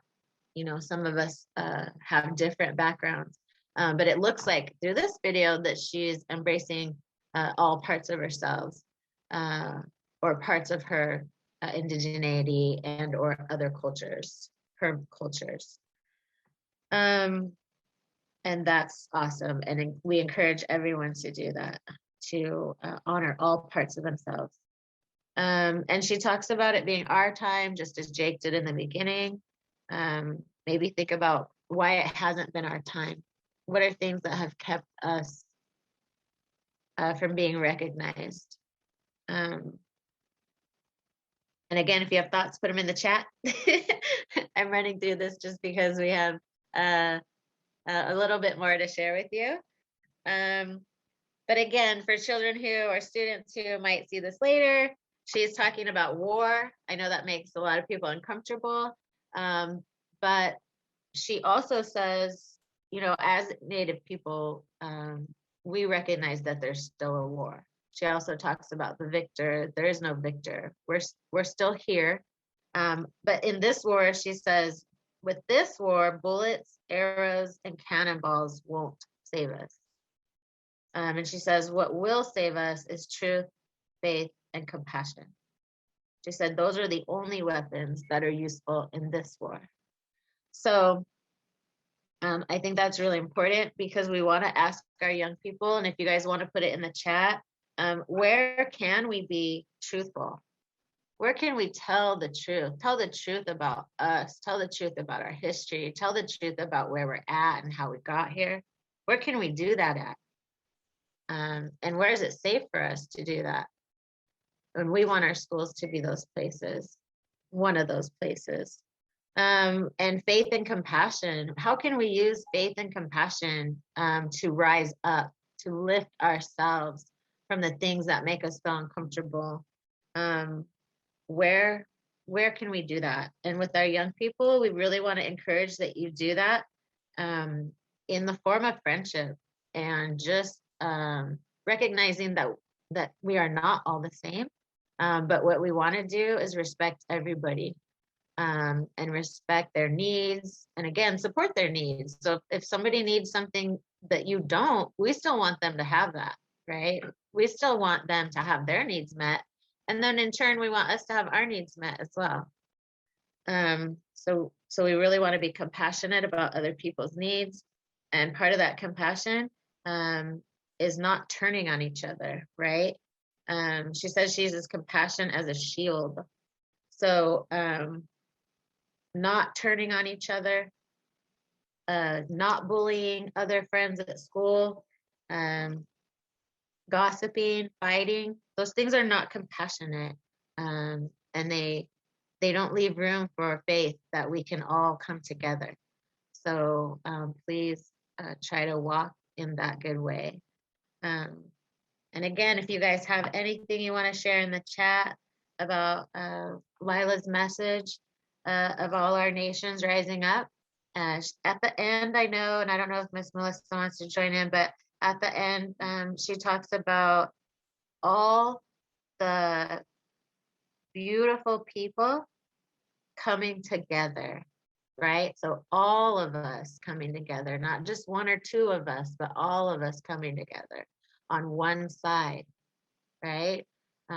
So this is the work we can do together to make sure that all of us have our needs met.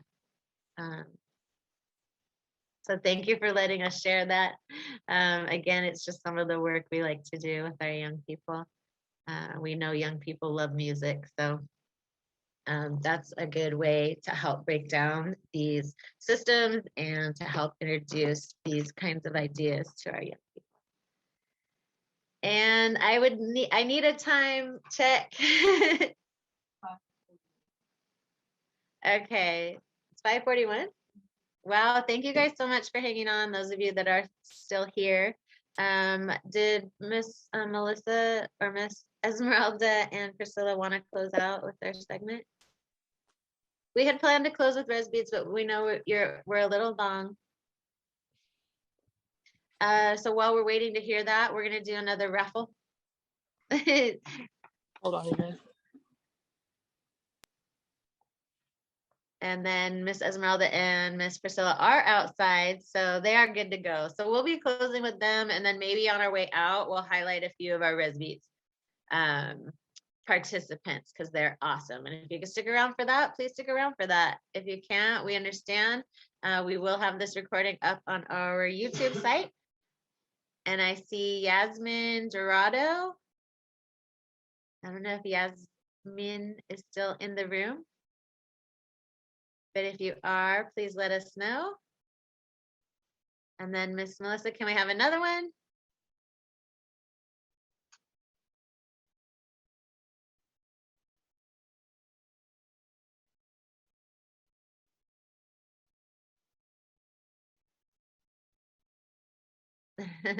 Mrs. Archuleta. Again, I don't know if Mrs. Archuleta is in the room. But I think we know where you guys are. So again, before we leave, maybe we can do another raffle. So thank you guys so much for hanging on. Let's see what Miss Esmeralda and Miss Priscilla are going to do. Awesome. So we're back outside by the medicinal plant garden. Me and Ez want to finish up with a couple things. First, we want to do our yucca competition, which is something that we've been introducing at our events and with our presentations that we do about our medicinal plants and just with how we're working with plants as an organization. So we've partnered with a few other people to help us learn about the plants. We've been using books that have been provided by the Rincon Culture Department, also from Kumeyaay tribes. Elders like Mr. Willie Pink from Pechanga have taken us under their wings and taken us on little mini plant rides around Southern California and out into the desert. And one of the favorite plants that we've been working with is yucca. So I know in a few other events I've talked about with my cousin Anthony about the different uses of yucca. Right now we're going to be processing it down to get it ready for some cordage making. I'm taking a Kumei humanities class with Dr. Stan Rodriguez, who we'll hear from in a little bit. But with this segment today, we're going to get it ready to be processed. And a little game that we like to do with each other while we gather is this yucca splitting competition. So we have about 2, 4, 6 leaves right here between me and Ez, and we're gonna keep our safety gloves on because the edges of these yuccas are really sharp, so you can get cut. And then we're also working with some pretty sharp awls to help us split. And what we're gonna do is we're gonna get it split down so that we can process and get rid of the other material so that all we have is the fiber left. And the fiber is what I'm gonna use to spin into cordage. And then I'm pretty sure I'll be making a fishnet with them. I believe that's what we're doing in class. So thanks for helping me out. But we're gonna get this done and we're gonna have a little competition. So if you're watching this right now, feel free to put in the chat who you think is gonna win, or if you have any questions about processing yucca, or where to gather it, what time of year it's ready, what other uses it has, we're happy to answer that. So we got Miss Cassie right here that's gonna count us down. We'll have our alls on the table, leaves on the table, and then when she says go, we'll pick it up and we'll start. So on 3. Sapol, way, pahai, go. All right. And 2 cuts per leaf. That's what I forgot to say. Or maybe 3. Yeah, 3. Yeah. All right. So we're just cutting it, and then this is gonna open the leaf, and we're gonna soak it in water for a couple days to help break down the rest of the material in the leaves. Oop, and you gotta be careful because I just stabbed through that glove right there. Luckily, I didn't get stabbed in the finger, but it's okay. Ooh, I gotta step it up. Oh, it's going to Priscilla. I have 1 leaf left. It dropped down here. All right, it's done. All right, and I finished up. You could see that they're split. I think I did 4 on a couple of them. So, but yeah, this is it. And then we'll be soaking it in water. The rest of this material is gonna dissolve. And actually, when we soak it in water, the yucca mixed with the water is gonna make its own natural soap. So maybe we'll bottle that up and use it around the Ed Center this week.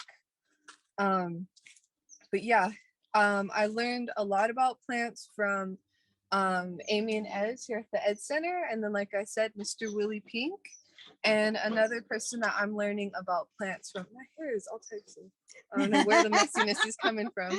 But another person that I'm learning about plant knowledge from is Mr. Stan Rodriguez. And this past weekend, we did a Thule boat launch over at Mission Bay. And Stan was nice enough to record a little video, and then I also got some recordings and pictures from the actual event. So I was hoping, I know we're trying to wrap up, but I was hoping that Amy and Callie could play the video that Stan made, just because I know this is going to get posted to YouTube and people can watch it later, and we want you guys to have the full experience in case you want to watch it later. If you have to log off right now, we completely understand. But Stan's going to talk about the importance of carrying these traditions on and doing events like this with our youth and with our other communities. So I'm going to turn it back over to you guys in the room, and I'll see you guys another time.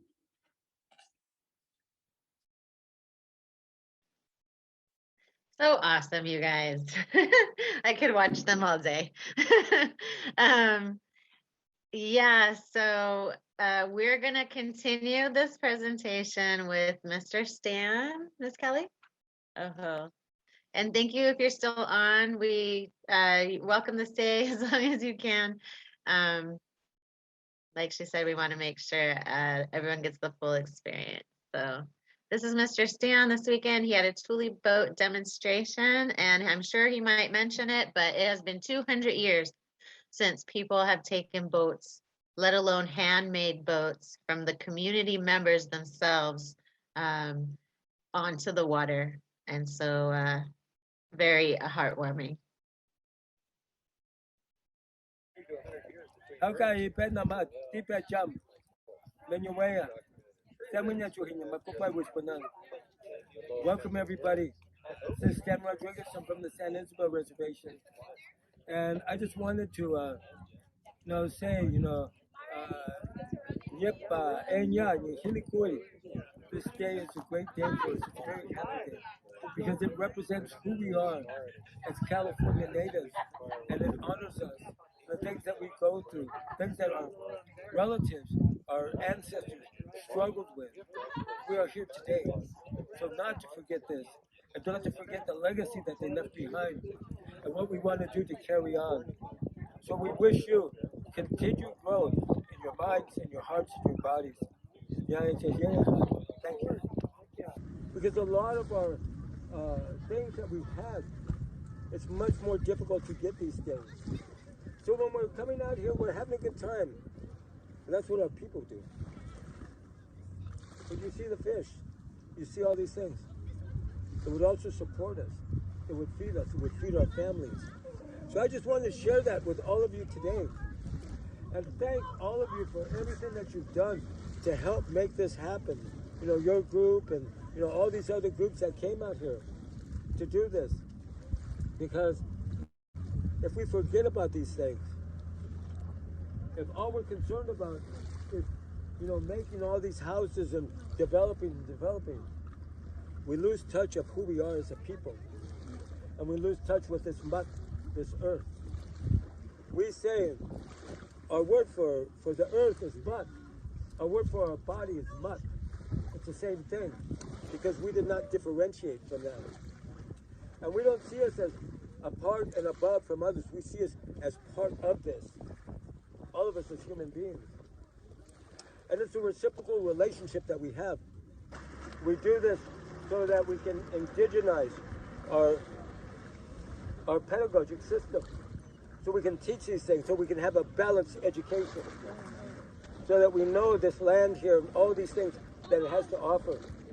And we are still able to compete. So I just wanted to share these things with all of you.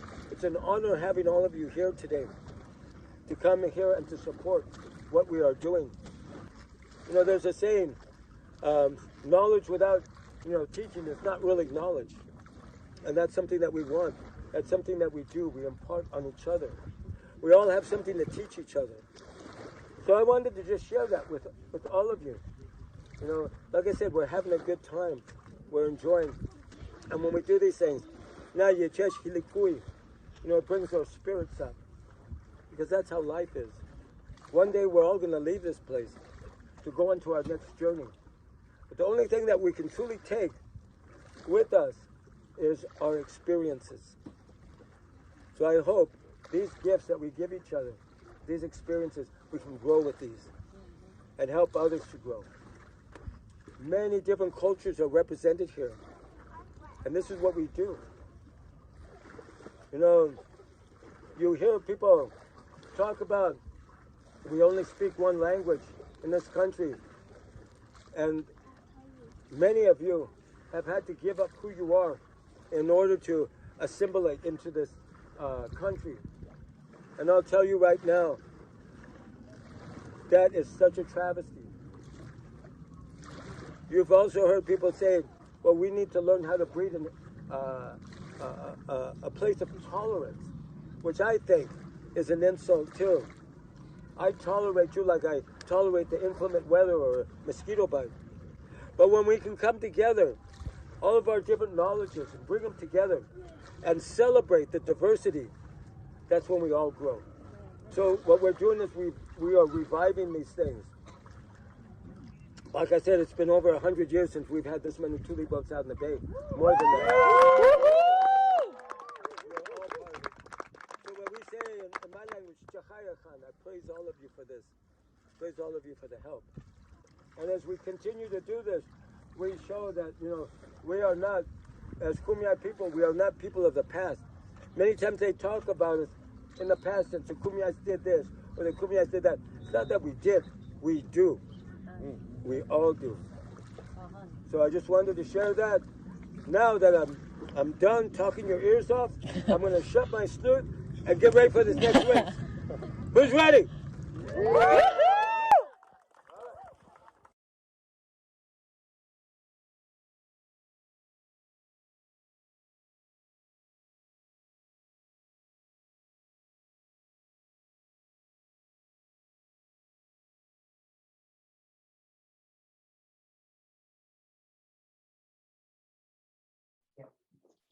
So that was awesome. Mr. Stan's always awesome. Anyone who knows Stan, Dr. Stan, excuse me.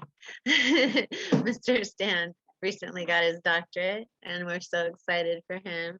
I know, like he said, you know, it's hard to walk in this world sometimes feeling like we have to choose one or the other spaces, right? Am I part of this development of our land and mining of our land and mining of our minds, of our indigeneity, you know, or am I of this, of which I know and is in my DNA? So really want to thank Stan for always reminding us we can participate in both spaces, but we want to participate in both spaces as ourselves, and not have to feel like we are not ourselves in the other space. So thank you, Mr. Stan, for your work. I was going to ask Priscilla if she wanted to say anything, but I think they're busy out there. And I said over 200 years, but he corrected me and said 100 years since Thule boats have been off that bay. So either way, it needs to happen more. And we're going to do a raffle right now. We do still have one more segment. We want to highlight our ResBeats program. Again, even for our students who might come back and watch this. Our ResBeats program happens once a month. Typically, when things are going well, we're doing 2 months in between right now. Our next one's going to be November 19th at Saboba.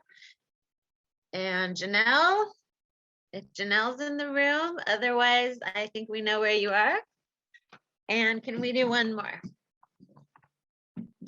So our ResBeats programs highlight or put a spotlight on 15 to 26-ish people who need that space. Mr. Bobby Wallace.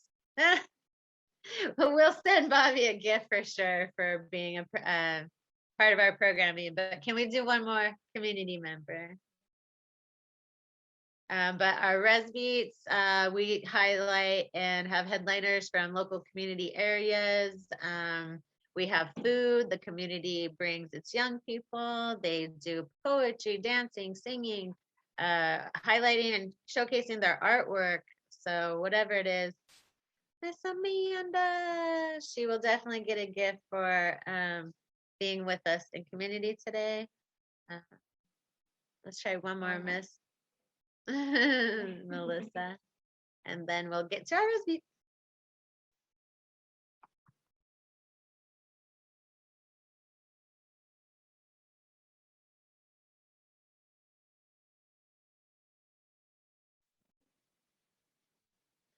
Mr. Pedro. These are our adults. So we want to see if we can't have some adults that are not in our spaces all the time and or a student would be awesome.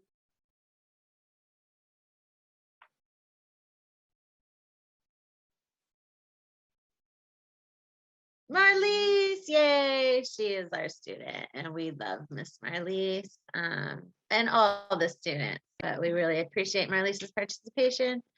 So Marlise, we'll get that up to you. And all right, ResBeats. So again, ResBeats is for 15 to 26-year-olds, but the whole entire community comes together, as you can see in these photos, to support our young people. And we just, what we mean by supporting 15 and 26 years old is that they have first dibs at the mic. So they're our priority. But as you can see in some of our examples we're going to show, or some spots from our previous ResBeats, you know, whatever the community looks like, that's what we want it to look like. And whatever the community wants is what we want to provide for them. So let's go to, we've been in 9 reservations out of 18 in Rincon, or excuse me, in San Diego County so far. So we're going to be in Saboba next, and I have it down in the right hand corner. Put it on your calendars, November 19th. It's always 6 to 9 p.m. on a Friday. So it is November 19th, Friday, 6 to 9 p.m. at Saboba. And if you need more information, please let us know. We really encourage people to bring groups of young people and make the trip. It'll be worth it. So let's start here. We're gonna start with our friend up in Los Coyotes. It's energetic, and he's gonna share a dance with us. So let's hear from him. I've been doing it for 3 years. I'm self-taught. I haven't took any lessons or anything. I just learned from watching old breakdance movies that my dad loved, and I do it. The main reason why I breakdance is for my dad, because my dad passed away at a very young age. My dad passed away, and I lost my father figure in my life, so I needed something to cope with. So dancing was the thing I went to. Basketball and dancing is the 2 things I went to cope with my dad's death. And my grandpa Donovan, he's also from here, Donovan Chaparosa. I don't know if you guys know him. They call him, he goes by Duck. But I do it for my dad and my grandpa. So I'll be doing that for you guys.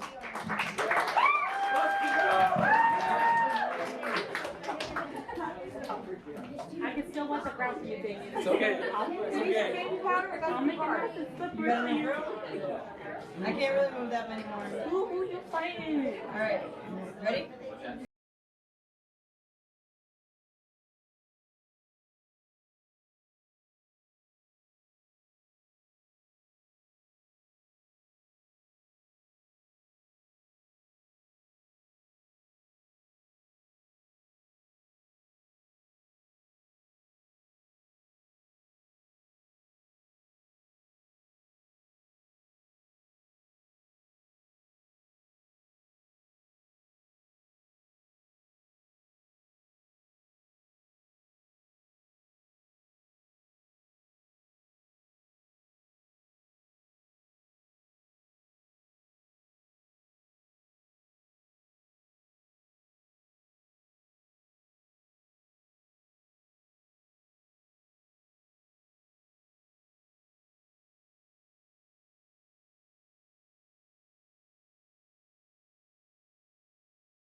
Yay. Raise our hands for our friend at Los Coyotes. They were really excited to have us there. We were really excited to be there. And we're really excited to go back, Los Coyotes. So we'll be coming back around. You might have heard him say he does this for his dad and his grandpa. And this is one of the way he copes, his dancing and basketball. And we're so glad that he was able to find those things to help him, support him when he was experiencing the loss of his father. And we're very excited to, and humble and honored to provide another resource for him that he can, you know, sustain those coping skills. So we'll see you, Miss Priscilla. Thank you so much. Now let's see, we're gonna do Miss Esmeralda's daughter, Adeliza. She has a little following.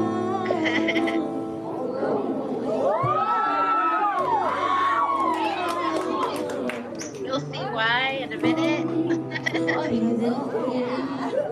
Fall apart twice a day. I just wish you could feel what you say. Sure.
because it cut off like that for me too at home, and I had to replay it. Yay, you can see why Miss Addie has a following. I'm sure if you're still on the line, you got goosebumps. Adelaida also is very important to us, and we love that we're able to provide spaces that support her in her expression. We will hear from Santa Isabel next, and this is one of my favorite presentations because some people are like, what are we gonna do? We're not talented, we don't sing, right? But there's many ways to express yourself, and this friend from Santa Isabel is showing one of those ways we can express ourselves, and she's bringing her little cousins along for the ride.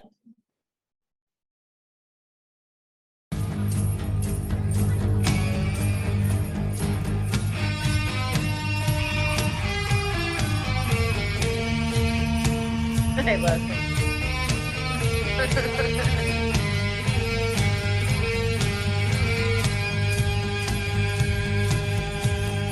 I've been driving in my Indian car to the pound of the wheels drumming in my brain.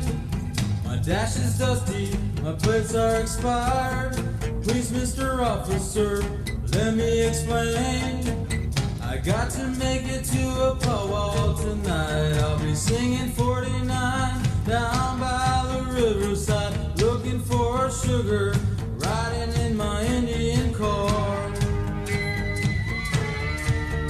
Got my T-bird in the glove box, I ain't got no spare. Got a feather from an eagle, I ain't got no care.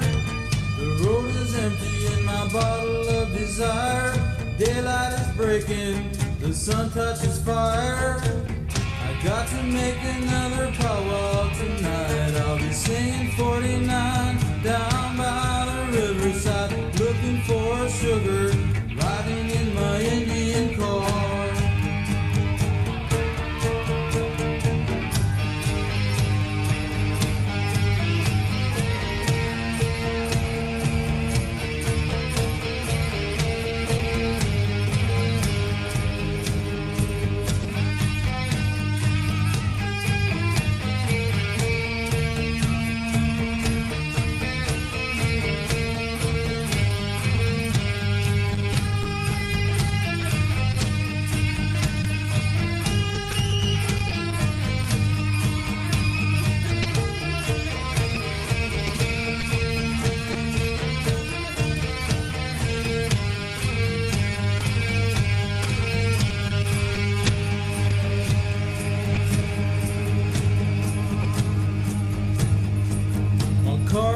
The radiator steams, one headlight don't work, the radio can scream. I got a sticker that says Indian Power, I stuck it on a bumper, that's what holds my car together.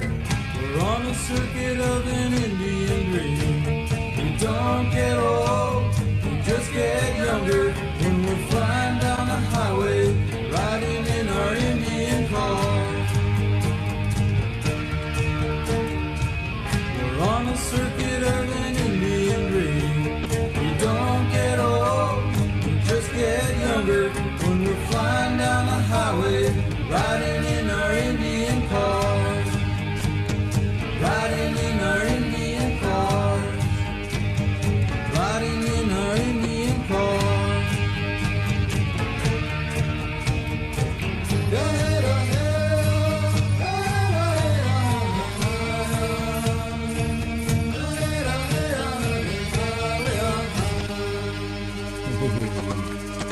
Indian car. Yay. So super fun. You don't have to be a singer or a rapper or a dancer, but just pick a favorite song and grab a few of your cousins or your friends. There's many examples of that. You can go on YouTube and type in Res Beats. almost any res. Like I said, we've been to half of them, but if you type in like res beats and you want to see us at Paula or the talent at Santa Isabel or where else do we go? Rincon has a couple, Paula, Palma. So yeah, you can see our youth and their expressions. So we're gonna do one with Salvador. He's brings a lot of energy to the space. But Salvador is also not afraid to talk about things that are impacting him, his peers, and we raise our hands to him for using the space and feeling safe in our space enough to talk about and share things that that again might be on his mind or on his heart. So we're gonna hear from Salvador. I can't escape, it's like you're here with me now. But the words you say, they always seem to fade out. Since you've been away, I'm just a face in the crowd. One day, I know you're coming back. Down in the dirt with your blood on my hands, I blacked out, but now I do understand that you were too good for this world, so you left it. Everything turned red and then you made an exit. I don't even know if it was your time, but like all good things that pass you by, it's like a lost soul in a time of need. I made me grow up fast and put some blood on my knees, and you don't even know what's beyond you, thinking you can never die like a bulletproof. So I guess you had to leave. You were born with wings, cause you were never happy till the angels sing. I just can't escape. It's like you're here with me now. But the words you say, they always seem to fade out. Since you've been away, I'm just a face in the crowd. One day, I know you're coming back. From dust to dust, cause when I'm married to the act. Dance from dust to dust, cause when I'm married to the ashes, forget about love. Like a feeling inside you with a bottle beside you. You both end up empty like an alien just died through. I look to the heavens, see the sky and the rest. Look inside my phone, feel my heart in my chest. Some hearts can stay true when nothing away. Some hearts can stay true when falling away. Come lay down beside me, watch with light, baby. Tell my baby I love her and I wish I could hold her. You know it's hard when you know that's over. I just can't escape. It's like you're here with me now. But the words you say, they always seem to fade out. Since you've been away, I'm just a face in the crowd. Someday, one day, I know you're coming back down. One day, I know you're coming back down. One day, someday, I know you're coming back. I know you're coming back. I know you're coming back down. I know you're coming back. I know you're coming back down. I know you're coming back. I know you're coming back down. No, you're coming back. I know you're coming back down. I just can't escape. It's like you're here with me now. But the words you say, they always seem to fade out. Since you've been away, now I'm just a face in the crowd. One day, I know you're coming back down. One day, I know you're coming back down. Hey, one day, I know you're coming back down.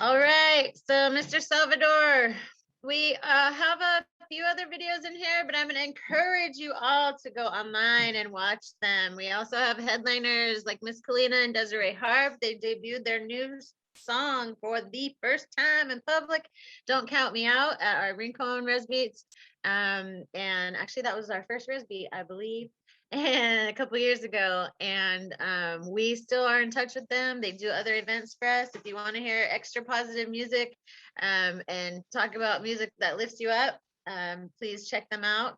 We are going to close tonight with our friend at La Jolla. I'd like to highlight what he and the ResBeat segment with our friend at La Jolla.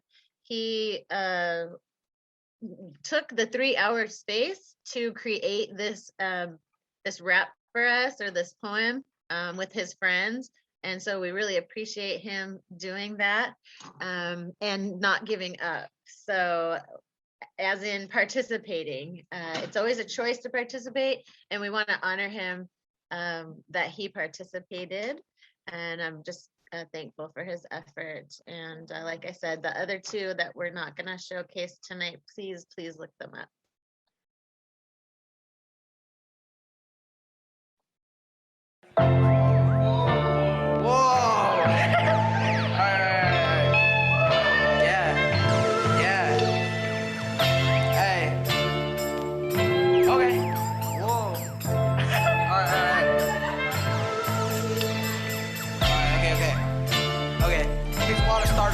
It's alright though, it's still cool. Alright, okay.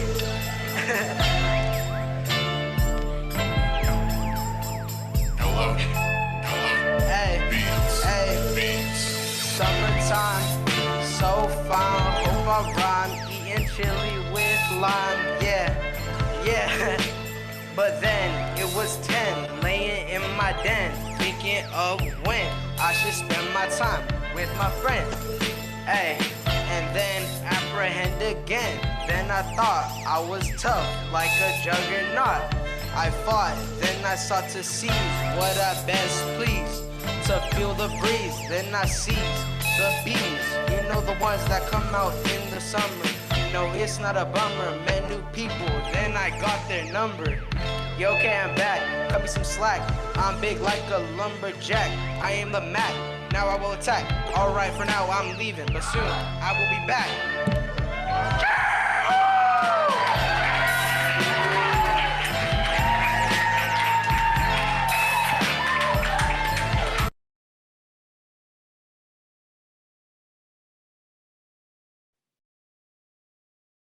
All right, so again, raise our hands to all the young people who participate in our programming, all their mentors who get them there.